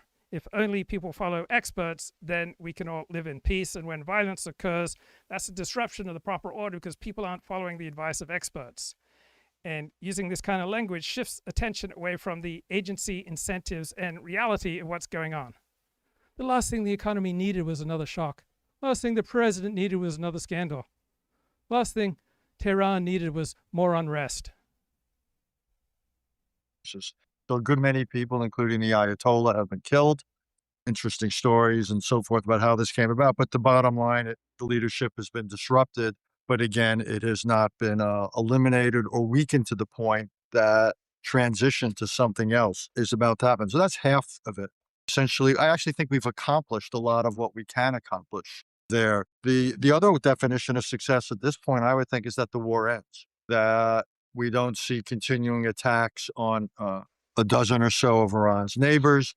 We don't see the price of oil this high or higher. We don't see further deaths of service men and women and so forth. But that's not necessarily something we control. You know, as the old line goes, it takes one to start a war, but everybody to end it. So the Iranians now get a vote on how long this war goes, how it carries out, and when it ends. So to me, again, probably the best outcome is a quick end to the war where we've accomplished a good many of our military goals, but unfortunately, we're not going to bring about the goal of a regime transition to something demonstrably better. You said in our last podcast that the American posture, if you will, was a armada in search of a strategy, which is a great line, one I've used without attribution frequently. I knew I could count on you. No. So Actually, I'm going to drop. I've had more lines used without attribution this week than I think in any week of my life. War of choice. Yeah, the war has been really good for Richard Haass. And war of necessity and so forth. And the future, when I write, I think I have to figure out how to get royal. So I've been talking about industrial policy a bit more over the past few months, and this war makes the case that we need more industrial policy, right? We need an economic system that is primarily focused on the needs of Americans, including the national security needs of Americans, rather than just fulfilling some abstract mathematical models of economists. And you probably heard the David Ricardo theory of comparative advantage, that if one nation can produce X more advantageously than another nation, then that is just the obvious right thing to do. But there are all sorts of reasons why this completely falls apart, and you see this most dramatically during a time of war. One, factors of production don't move easily between industries. Right? People aren't necessarily just going to move all around the country or the world in pursuit of employment. Capital doesn't always move. Capital is often hard to relocate. And so this idea that foreign productivity growth is always good for Americans, it's not, right? It often takes American jobs and renders America more vulnerable. So comparative advantage is something usually that is created rather than found, and it's created on the basis of policy. And if you just allow the free market to run things, you're going to have a hollowing out of your economy as other nations use industrial policy to seize production and seize comparative advantage. So what a country produces matters more than the fact that it is trading efficiently. If a nation specializes in an industry with diminishing returns, such as raw materials, may get a short-term gain in efficiency, but will get trapped in a low growth trajectory. On the other side, nations can use industrial policy to create industries that have large increasing returns, such as high-tech manufacturing, and build a foundation for long-term wealth and military capability. The United States was able to turn out so many planes and so many tanks and so many weapons after the start of World War II because it already had a huge manufacturing capacity and it just switched what they were manufacturing, right? Different industries have different spillover effects. There are always externalities. You lose manufacturing, you lose positive externalities. Economic growth is path dependent, right? You start building down a certain path, and then there are all sorts of possibilities that would not be possible if you hadn't proceeded down that path. So it's really only the United States and a few Anglo nations that really believe in free trade, right? Other nations play along to get an advantage.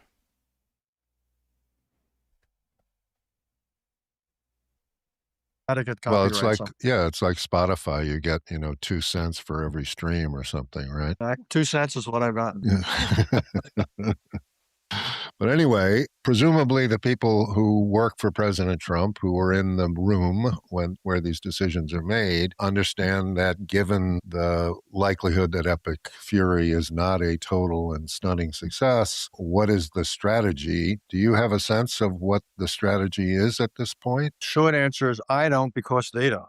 What strategy is the marriage of means and ends. And so at the moment, the ends in particular are all over the place. Let's be obvious. The president early on rolled out the objective of regime change. And the idea that you could accomplish it offshore, even with thousands of strikes, is far-fetched, to say the least. It hasn't worked. It also seemed to suggest a collective ignorance of Iranian society and the political system.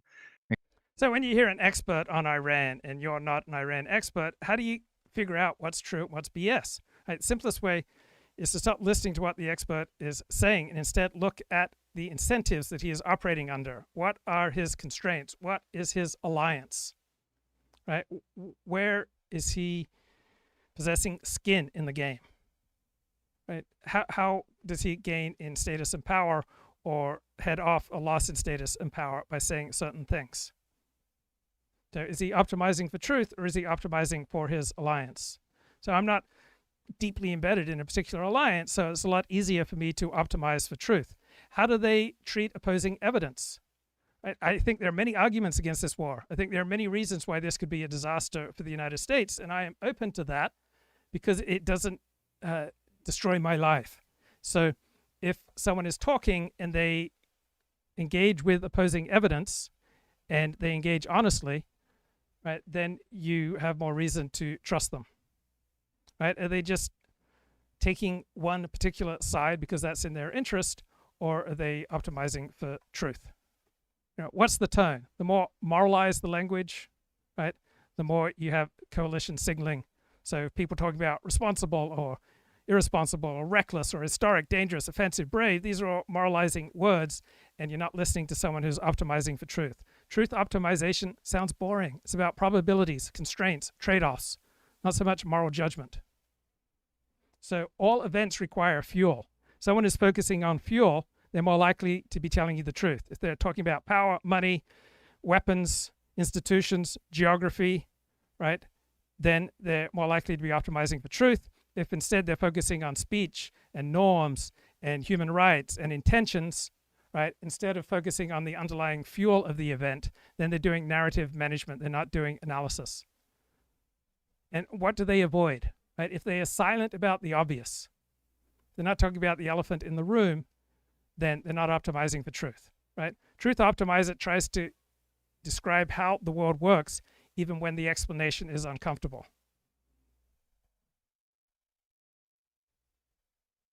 And comparisons to Venezuela just just silly. I don't know any other word for it. So no, I don't see much clarity as to ends, and I don't see a relationship, if you will, between the means and the ends. And then the only end, I'm not suggesting that we increase the means. I mean, Iran's a country of more than 90 million people, and successful regime changes that result not just in regime ouster, but its replacement by something fundamentally different and better takes years, and often it takes occupation. And there's zero chance on God's green earth that we will or should. The Iranian opposition is not unified. It's not ready to take power. I mean, at one point, if you remember, the president talked about telling Iranian soldiers and the like, security personnel, if they surrendered, they.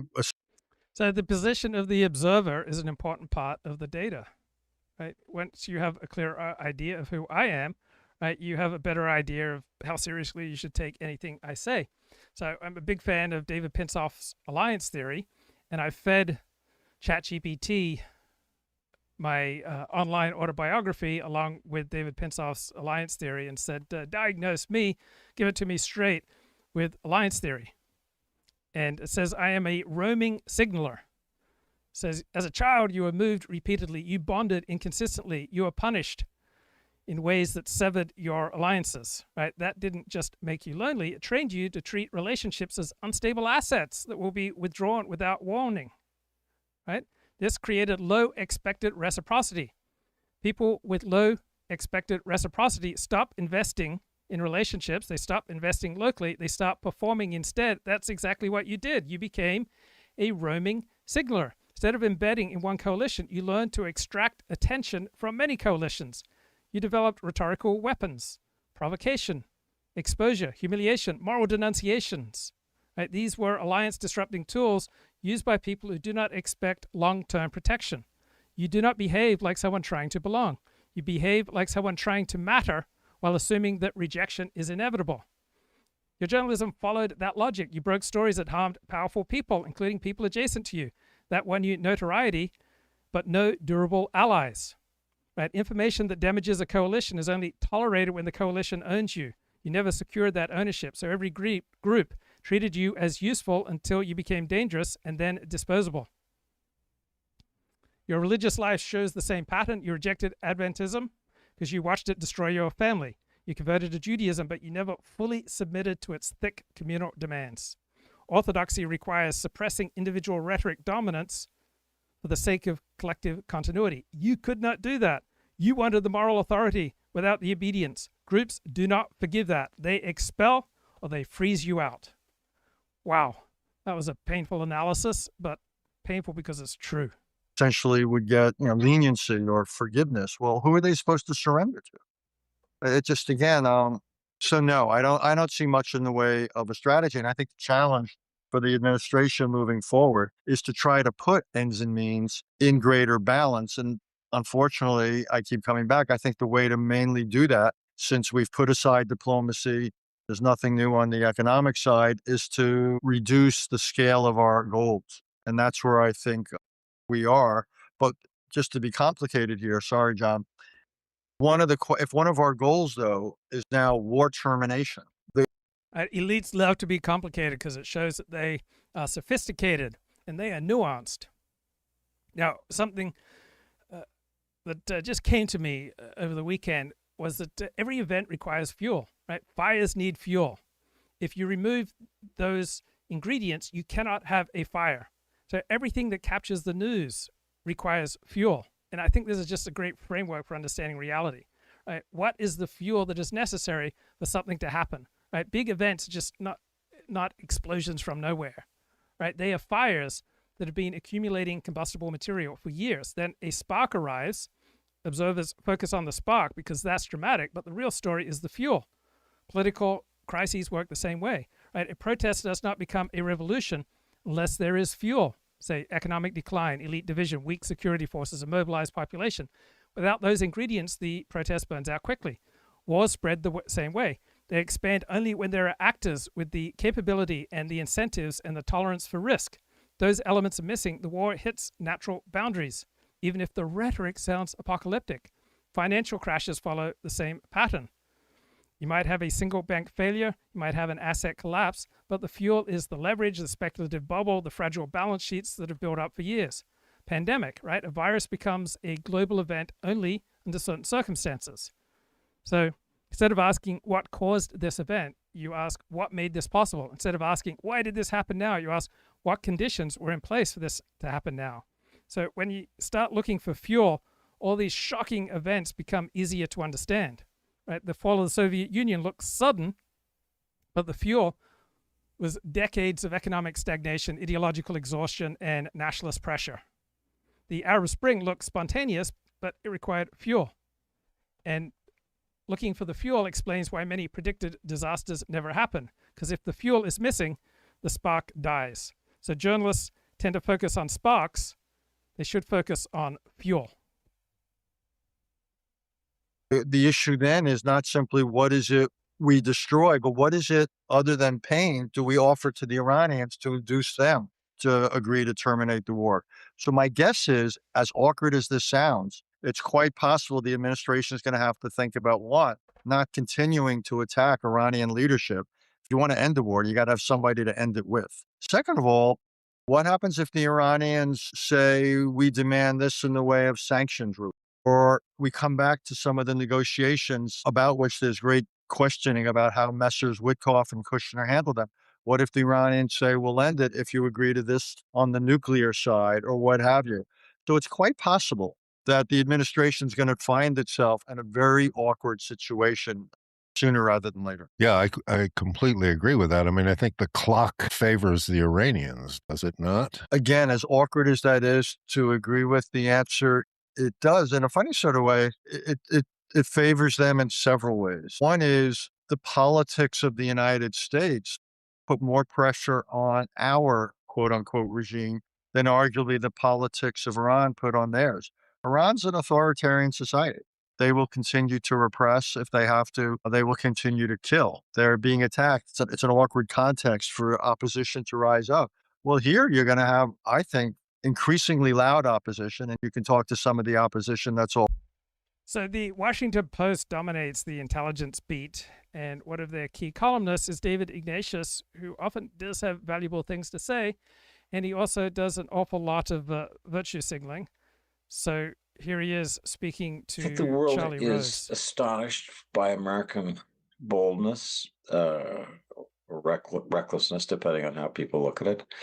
I think some of our closest European allies, especially Britain, have been so disturbed by the lack of international support or legal authority for this that they've pulled back, and Trump is furious. So I've never seen a break between the U.S. and Britain quite like what we're seeing now. So he's a key member of the elite. It travels. This is a critical moment in the Iranian war of Yeah, elites love the word critical. 2026 and the future of the Middle East. We will talk about many subjects, including the decision of both President Trump and Prime Minister Netanyahu to invade Iran, the factors that will determine its impact. So David Ignatius, leading narrative setter for the diplomatic establishment for the intelligence industry. Impact on the country and the Middle East, the possibility of boots on the ground. Right, so just from the tone, the framing, the phrasing, the words, you know, this is someone left of center with the establishment blob perspective. Economic consequences for oil prices and future actions by President Trump. This makes it a perfect time to talk with David Ignatius. David, thank you for joining us. Pleasure, Charlie. You know the Middle East well. How is this for better or worse? So think of David Ignatius as the linguistic ambassador for the deep state, for the national security state.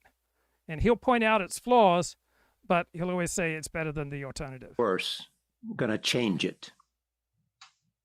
Well, so first, the better part. The Iranian regime that was embodied. So he'll always talk about, oh, I just got a text from this high-ranking official. So he uses his proximity to power to make claims about truth, right? I just stopped stepped off the plane, and I was just talking to this top official. And so he loves to emphasize his personal connection to power.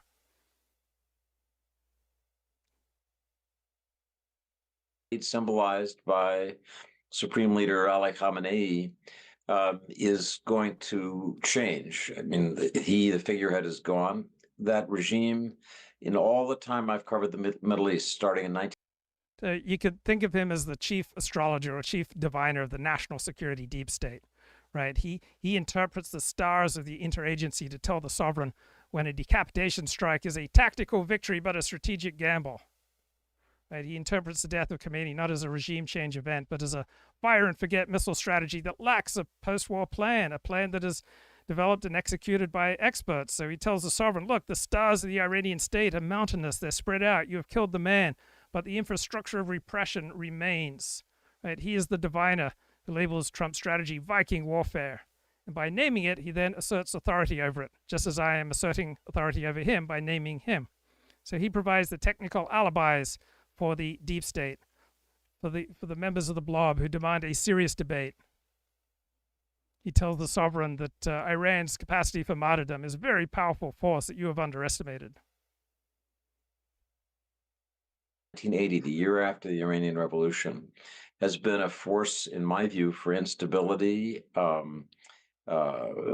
turmoil, sometimes terrorism in the Middle East. I have visceral personal memories of that from my time in Lebanon, but I've watched it everywhere else in the region. And if that regime is gone, there is an opening to something different and better.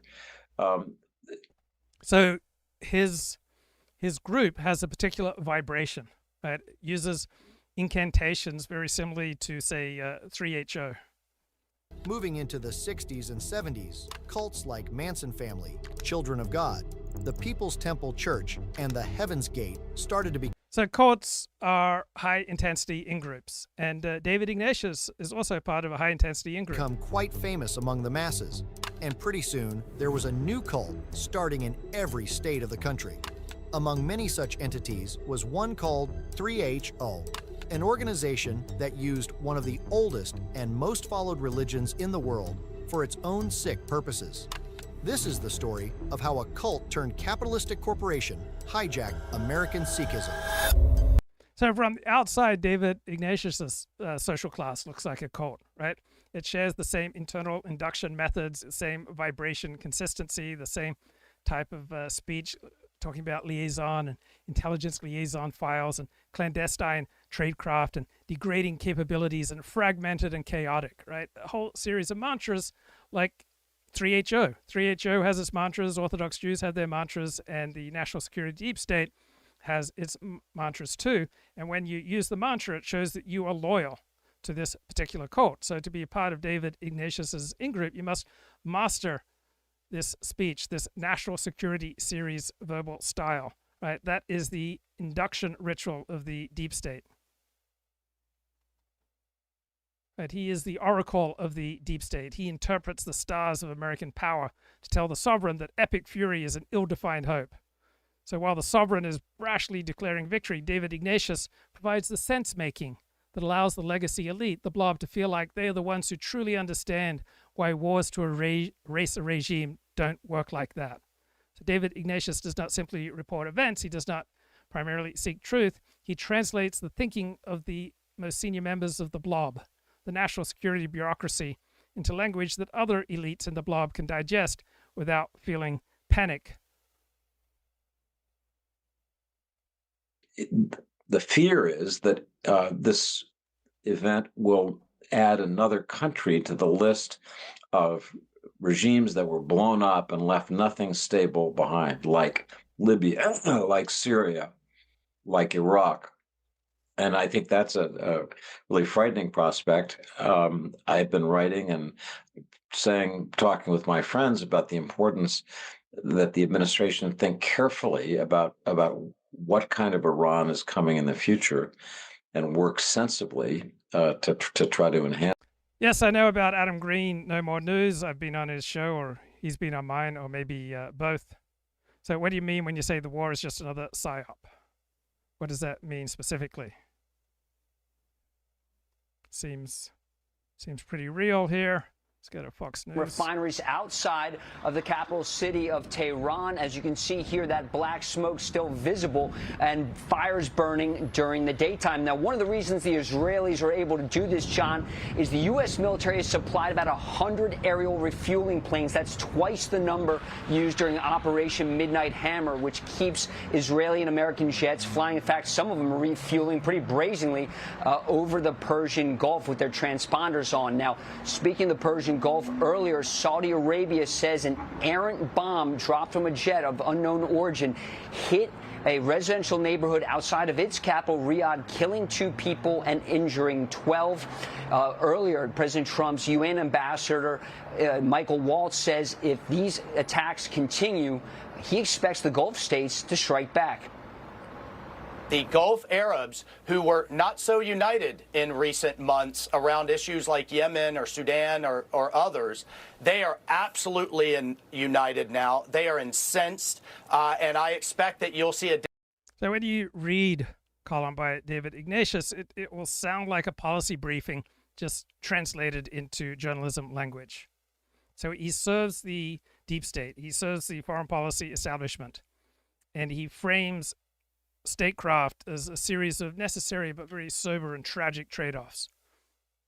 So he helps to ensure that even when the deep state makes mistakes and their policies fail, they were a result of good intentions. They were calculated risks. It's not an institutional breakdown, right? He prevents elite defection. So he always provides the deep state, the establishment, the foreign policy blob with collective plausible deniability. So he frames its failures as, oh, they missed this or they missed that. They had the best of intentions.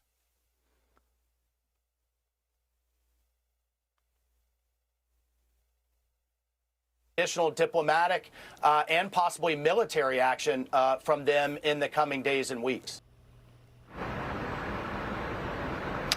John, the UAE has been Iran's main target. This new Emirati Air Force video shows some of the more than 1,400 Iranian drones being shot down over the Persian Gulf. Over 40% of Iran's drones have been launched here at the UAE, the most of any country in the Middle East, including Israel. And overnight, Iran firing 17 more ballistic missiles and over 100 drones here. All were shot down except for one missile, which splashed down harmlessly into sea, and 4 drones which slipped through. And one of those drones yesterday, a skyscraper here in Dubai, was hit by falling debris after it was shot out of the sky. Pakistan's prime minister now saying 2 Pakistani nationals were killed by that falling debris, not one as originally reported yesterday. It's an update. Now in Kuwait, an Iranian drone slamming into a government building. 2 workers were injured according to local reports. As you can see, the fires raging there. And in Dubai, after a drone hit the airport yesterday, flights were briefly suspended but have now resumed on a limited basis by Emirates Airlines, the largest in the Middle East. Now, as far as the war goes, John, if you walked around the streets of Dubai or perhaps went to the Dubai Mall behind me, the largest in the world, you wouldn't even know a war is going on. People going about their business, shopping, looking for watches, doing just relatively just normal things, and nobody appears to be quite concerned. And a lot of the officials around here want to see tourism booming again because hotel occupancy is way down, John. You mentioned, Lucas, that the UAE has taken the most strikes from Iran. From a military standpoint, why is that? Part of its geography, John, at its closest point, Iran is only 45... I would have expected Iran would have devoted more missiles to attacking Israel than what we've seen so far. Heard the word nebbish 4 or 5 times this week after not hearing it in years. Funny how words make their rounds and get popular. Yes, nebbish means someone who's not physically impressive, someone who is nervous and wimpy. So David Ignatius, elite foreign policy correspondent for the Washington Post, he has a very calm, measured, procedural way of speaking and writing. Doesn't tend to use ideological language. Rather, he focuses on process, back-channel diplomacy, elite deliberation, strategic trade-offs, right? It's a tone that signals professionalism and insider knowledge. It reassures his elite audience that the system is competent, that the adults are still managing what's going on, and you may have chaotic events, but David Ignatius will frame them as part of an ongoing strategic conversation. So he performs 3 key narratives for the blob, foreign policy establishment. He legitimizes strategic ambiguity. Says that decisions have been made, they are careful balancing acts, they're not failures or confusion. He renders policymakers more human, so he turns bureaucrats into relatable actors trying to manage difficult trade-offs, and he introduces gradual policy shifts. So when Washington is prepared to pivot in their strategy, he'll write pieces that outline the reasoning behind the shift. So his columns often act as soft launches for new policy directions. Miles from the United Arab Emirates. A lot of it is just, it's the model of the UAE that Iran doesn't like. This is probably one of the most free and open countries in the Middle East. It feels almost like Las Vegas with weather like Los Angeles. People are pretty open here, and officials I've spoken to say it's the model that Iran doesn't like. Of course, the United Arab Emirates is a party to the Abraham Accords, one of the few Arab nations that has signed on, but then again, so is Kuwait, who's been hit, is not a party to the Abraham Accords, nor is Saudi Arabia, and they've been taking some incoming as well. But again, John, what I've been told, it's really the model, it's the culture here in Dubai, in the United Arab Emirates, that Iran doesn't like so much. But really, it also comes down to geography. Most of the projectiles being fired here in Dubai, across the country, which is about the size of South Carolina, are these drones, these Shahed drones. They're short-range drones, John. All right, Lucas Tomlinson reporting live. Lucas, thanks.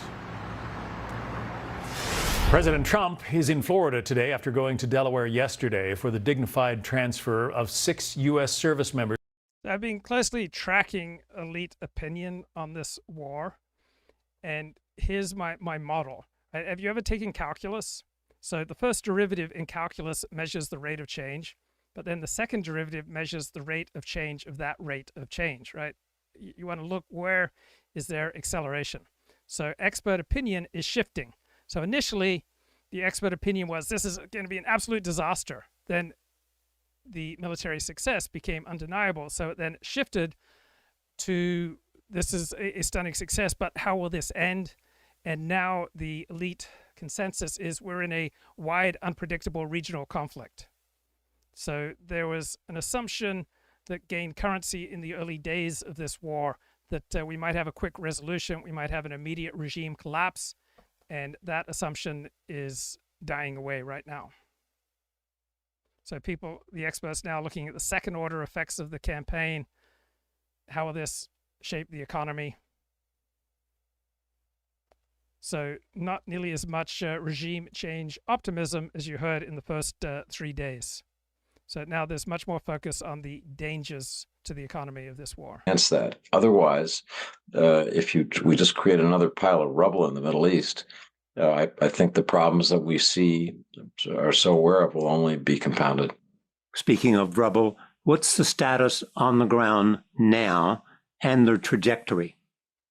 So my understanding is that we've entered, we're speaking on Friday, in the last probably 2 days, a period of essentially unimpeded air activity by the U.S. and Israel over Iran. Iranian air defenses are gone, which means that the U.S. and Israel don't have to be so careful. The U.S. can use big, heavy bombers, B-52s, B-2s that can drop the enormous ordnance and do a level of destruction. So elites love assisted suicide. They love dialogue. They love to describe things as fraught. And elites love Dubai. Right? I'm reading all these articles, all this commentary about how awesome Dubai is. Right? Elites seem to love Dubai almost as much as they love assisted suicide and gay marriage. Right? Why? Why is Dubai so important to elites? Because elites value the buffered identity, meaning individual autonomy. Right? Dubai appeals to elites for the same reasons that assisted suicide and gay marriage appeals to them, because Dubai removes friction around personal choice. So gay marriage says adults are free to structure their own relationships without any traditional limits. Assisted suicide says individuals should be free to determine when they die. And Dubai says if you got money and talent, right, you can live, work any way you want without undue burdens of national identity and taxation. and elites just love this amount of autonomy, and they freaking love Dubai. I wasn't expecting that. Dubai says we're neutral. Now, the neutrality may not hold up well as a result of this war, but Dubai proclaims political neutrality, has low taxes, light regulation, residency is easy to obtain for the wealthy, the state doesn't interfere much in lifestyle choices, and the elites just absolutely love Dubai. Iran that they couldn't before, and so they've gone after the leadership. They've decapitated Iran in terms of leadership, as President Trump himself has said. There's nobody left alive for him to talk to that he knows about. They're destroying Iranian missiles, the factories that produce missiles, the factories that produce drones, the places Iranians think they can hide, the underground, the caves that we've seen in some photographs where they have missiles stacked up on launchers. Those are vulnerable. The U.S. knows exactly where they're. So here's another journalism cliche that I'm spotting. When will it stop? Right? The Financial Times. Trump's war on Iran is spreading. Where does it stop? U.S. allies in the Arab world have been plunged into a conflict that they neither wanted nor consented to. Historian Eugene Rogan on what it means for the Middle East. Right? Since when does reality care whether you consent or want something? Since when does war care whether you consent or want something? Right? Reality does not reconstitute itself, does not reshape itself, does not change itself to fit your consent and your wishes. Right? I will tell you where the war will stop, where there is no more fuel for the war. Right? Fire requires certain things, pandemics require certain things, war requires fuel. No fuel, no fire, no war. Right? This war won't ravage Africa. There's a lack of fuel to go to war in Africa over this. Right? Where does this stop? It's just another media cliche. It sounds analytical, it sounds profound, it's mostly rhetorical. It carries three implicit assumptions that journalists rarely say out loud. It assumes that wars behave like runaway processes. It centers on moral legitimacy rather than reality, and it substitutes expressions of vague anxiety for concrete analysis. Right? Wars expand only when there is fuel for the war to expand. There's military capacity, strategic incentive, political incentives, alliance incentives. Remove this fuel and the expansion will stop naturally. Most regional wars remain limited due to a lack of fuel for an extensive war. There are, in some ways, it's easier to strike them there than if they were mobile, because our ordnance can penetrate those underground shelters.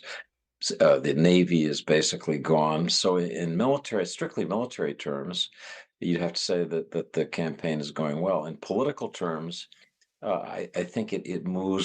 Yeah, they have to admit that the war's going well in military terms, but they want to pivot. Oh, political terms. That's the problem.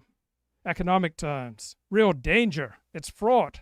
Reserve, but he does say prices are going to come down once this conflict is over. Here's his energy secretary. Energy markets are massively well supplied right now. In fact, the run-up in prices has nothing to do with any shortage of barrels of oil or natural gas. It's just fear and perception, the unknown, that this could be some long, drawn-out crisis, but it won't be. The president does not have any public events for the rest of the day. He does have some business here in Doral tomorrow before he heads back to the White House. John? All right. White House correspondent Aisha Husni, thank you. Let's bring in retired U.S. Army Colonel Joe Buccino, who recently served as communications director for U.S. Central Command. Great. We have a communications director. I wonder what he has to say. So I'm stunned there have only been 6 American casualties. So I think a key question should be, can Iran kill Americans at scale? Does Iran have the weapons, the capability, the missiles, the drones, right, the expertise to do this? Right? I'm stunned at the lack of American casualties. Right? The war is being fought largely at distance. American bases are heavily defended, and it appears that Iran's retaliatory capacity appears severely degraded. So can Iran kill Americans at scale, right? If the answer is no, then the strategic balance of the war becomes lopsided. Now, if Iran lands one big hit and kills a large number of Americans, then the situation changes dramatically. And I'm curious, Joe, your thoughts on the motivations behind the Israeli attacks, as we understand it. Israeli attacks on Iran's infrastructure, up till now, oil infrastructure. Up till now, those had pretty much been left alone. You would think that after the Ayatollahs are gone, if indeed that happens, that the Iranian people are going to need the money from oil sales to try to rebuild their country. So why destroy that infrastructure? Well, so far the initial objectives here have been met. The U.S. and Israel Defense Forces have destroyed the Navy. There's effectively no Navy for Iran. They've treated the ballistic missile capability. So the Israeli Air Force has enjoyed stunning success, right? They are mounting 3 raids a day, right? They are dropping an enormous amount of ordnance, right? They are shattering global standards. And how are they doing it? In part by modafinil. So modafinil is called a stimulant, but it's not a stimulant. It doesn't have the negative side effects of Adderall. It's not addictive. It has no street value. It simply increases wakefulness and paying attention when you don't have enough sleep. And so how is Israel doing this? Right? They are organized. They're on modafinil. This war is a race between the firing and offensive capacity of Iran and Israel. So Israel seems to be destroying Iranian missile launches. Israel seems to be overwhelming Iran's capabilities. Right? Iran seems brittle. America is playing a huge role. Israel must have great intelligence. Iran's not adapting very well. So I wonder why everyone wants to call modafinil a stimulant. It's not a stimulant, but it functions like one. But I've been using modafinil for about 12 years. Very few side effects, nothing significant. By 90%, drones by 80%. They've devastated 2 echelons of leadership, both in the civilian, the religious leadership with the mullahs and with the Islamic Revolutionary Guard Corps. So this is the next phase, squeezing out the economy, the energy, and also the drone production facilities of Iran, so they effectively cannot function as any form of governance. Well, but if you're taking out the oil facilities, you're taking out the income for the people of Iran, who are supposed to be the beneficiaries of what we're doing there, aren't you? Well, first of all, the people there, the Iranian currency is basically worth nothing. It's basically worth a blank piece of paper prior to this. So now we're not bombing Iran for the people. We're bombing Iran to further American interests. What a naive question. So I was playing some Mark Halperin earlier, and notice how we use the word predicate. Elites love the word predicate.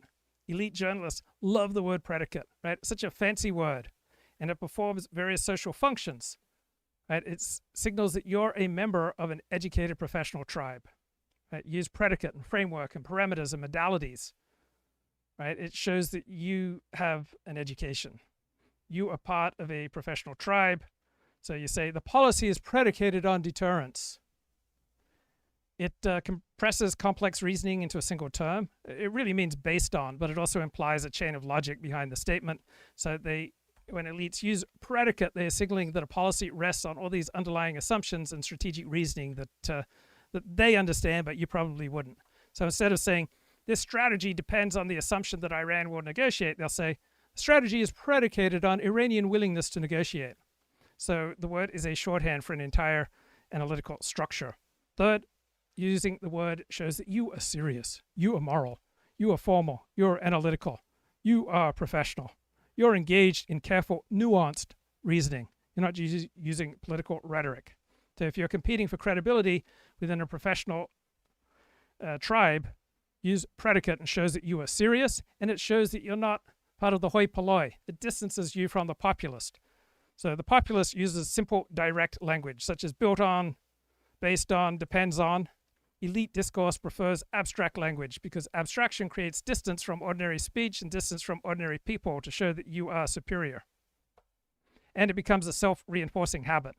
If most people you know are professionals who use words like predicate, then you'll probably use those words too. Squeezing out the government's ability to function, the government's ability to continue to hide the mullahs. You know, this regime, the clerical portion of the regime, it's wide, it's deep. They've got secession plan on top of secession plan. They're spread out. They're underground.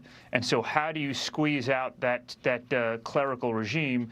You do that through the energy infrastructure, and you do that through their ability to produce these low-cost, attritable drones and ballistic missiles. The Iranian Foreign Minister Araghchi was on NBC for an interview this morning. He said that Iran is maintaining a strategic partnership with Russia. Now, he didn't go into a lot of detail on that, but it's widely thought that the Russians are helping Iran provide targeting information on U.S. forces and the like.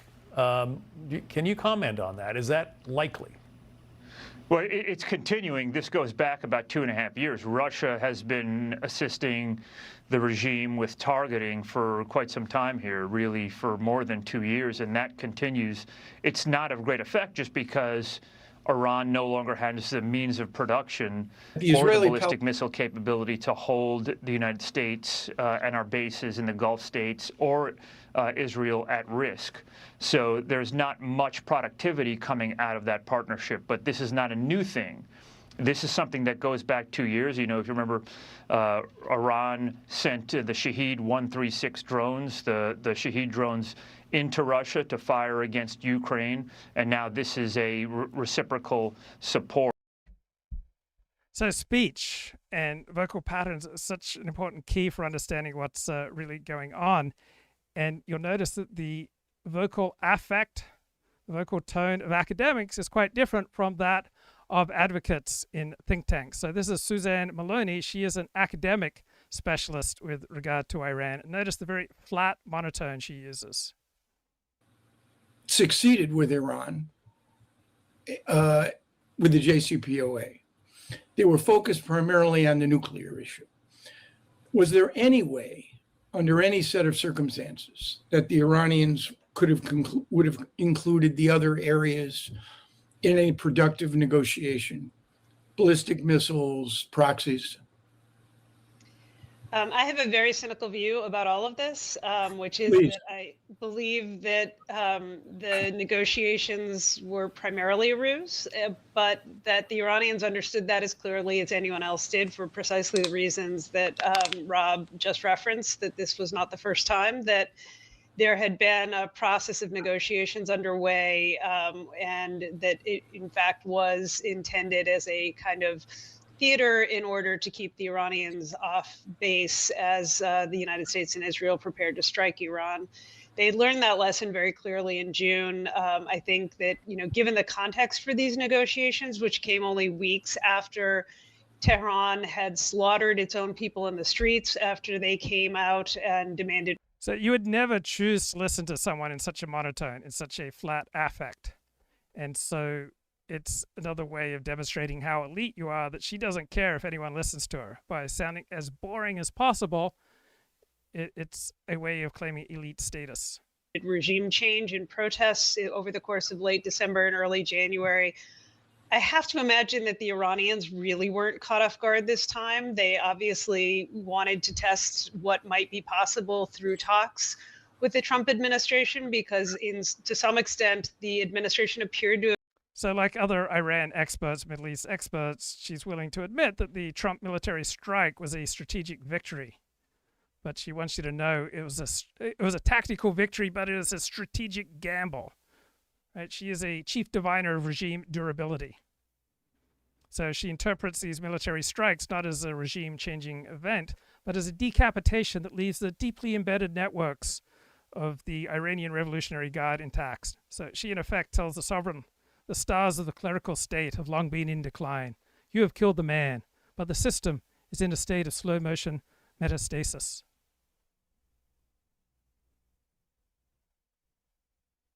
Backed itself into a corner with President Trump's social media posts during the course of the protests, in which he promised to rescue Iranian protesters, encouraged Iranians to seize their institutions and to continue to come to the streets, but didn't actually have the assets in the region in order to back up those commitments.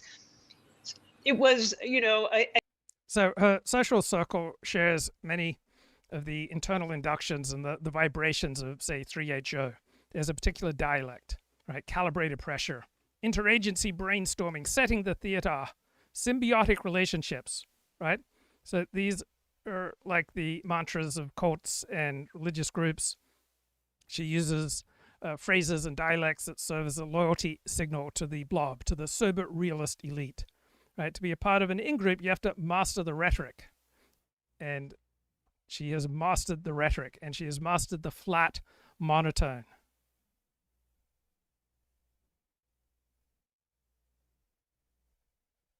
I think a game from both sides to test what might be possible, but also I think we also can tell from the rapidity of the Iranian response on Saturday after the launch of the initial strikes that they were expecting this. So from her vocal tone, her emotional tone, her word choice, she wants to emphasize how complex things are. She wants to talk about long-term structural trends, political realism, policy trade-offs. So her element is the policy conference, or she often is quoted in major newspapers. She gives TV interviews. She's on think tank panels like this. She's an expert in Iran's internal politics, economic pressure, the limits of diplomacy. She is an interpreter between different factions of the blob. So you get a pressure strategist like Mark Dubowitz from Foundation for the Defense of Democracies. You get the diplomatic negotiator, Robert Malley, who is Joe Biden's envoy to Iran. You get the engagement analyst academic Ali Vaez. And then you get this historical realist interpreter, Suzanne Maloney. And each person plays a different role in the blob's ecosystem. They were prepared to retaliate effectively, immediately, and that, this was a theater that really only just delayed the obvious. Yeah. All three of you had experience in negotiations. Let me ask, this to all. So all of these people speak the same way. They avoid dramatic predictions because that might show that they're wrong, right? They won't talk about imminent regime collapse, inevitable war, or diplomatic breakthroughs. They're going to talk in terms of constraints and trade-offs and probabilities. They want to show that they're part of the careful analytical wing of the policy community in the blob. Right? She's an establishment analyst. She provides the historical realism and the intellectual credibility of the mainstream Iran policy debate. Three of you, admittedly, it's a prejudice, I guess, bias on my point. You can't do these negotiations on the back of a cocktail napkin. And you've got the president's best friend and his son-in-law deployed handling the three incredibly complicated. So her peer group in the blob shows their intellectual restraint and their analytical neutrality, and they build status through methodical reasoning, the qualification of claims, references to historical cases, acknowledging uncertainty, avoiding emotional language. So the conversation here is calm, it's flat, it's cautious. It signals, I am not an advocate, I am a scholar. So to preserve your academic credibility, you have to appear detached from political agendas. So if you sound urgent or emotional or excited, right, then that harms your professional credibility signal. Negotiations, all at the same time. In fact, in Geneva, if I'm correct, Ali, I think they saw the Russians after an initial break in the negotiations. So coming up, Ali says that essentially that Trump is the unwitting agent of Bibi Netanyahu. Stabilized and a bloody mess. Right. Whereas I think the Gulf states cannot, and by extension, I don't believe the United States can sustain that kind of an outcome. Yeah, I mean, I would assert with great conviction when Donald Trump in his own mind has come to the conclusion that the war is going to end, Bibi's war is going to end as well. Because 2026 is a critically important year for this prime minister. If the government goes to term in October or not, I suspect that elections will be moved up to capitalize, frankly, on what I think clear. If there's a winner or loser after a week, it's Benjamin Netanyahu in the winner category. Cemented his relationship with Trump, changed the conversation from Gaza and Palestinians, which is a fraught one to him, to one that most Israelis would agree on, demonstrated the IDF's prowess, its brilliance, killing Sinwar, killing Nasrallah, killing Ali Khamenei. So when Donald Trump says it's over, it's going to be over for Netanyahu as well, because he cannot win without Trump, if he can win. Ali, any thoughts before we move on to Iranian strategy? Look, I think it's pretty clear, if we want to be honest, that Benjamin Netanyahu finally found a president who wouldn't say no to war with Iran. And in that way, I think Trump has become Bibi's unwitting instrument in this war. And as Suzanne said, I think the ultimate objectives are different, and I agree with you that Trump can pull the plug on this. But the cost of this war, I think, is primarily shouldered by the United States, and so are the consequences. And if I think Trump really thought after the 12-day war that the problem was resolved. He would have been okay with putting it on a back burner for a long period of time.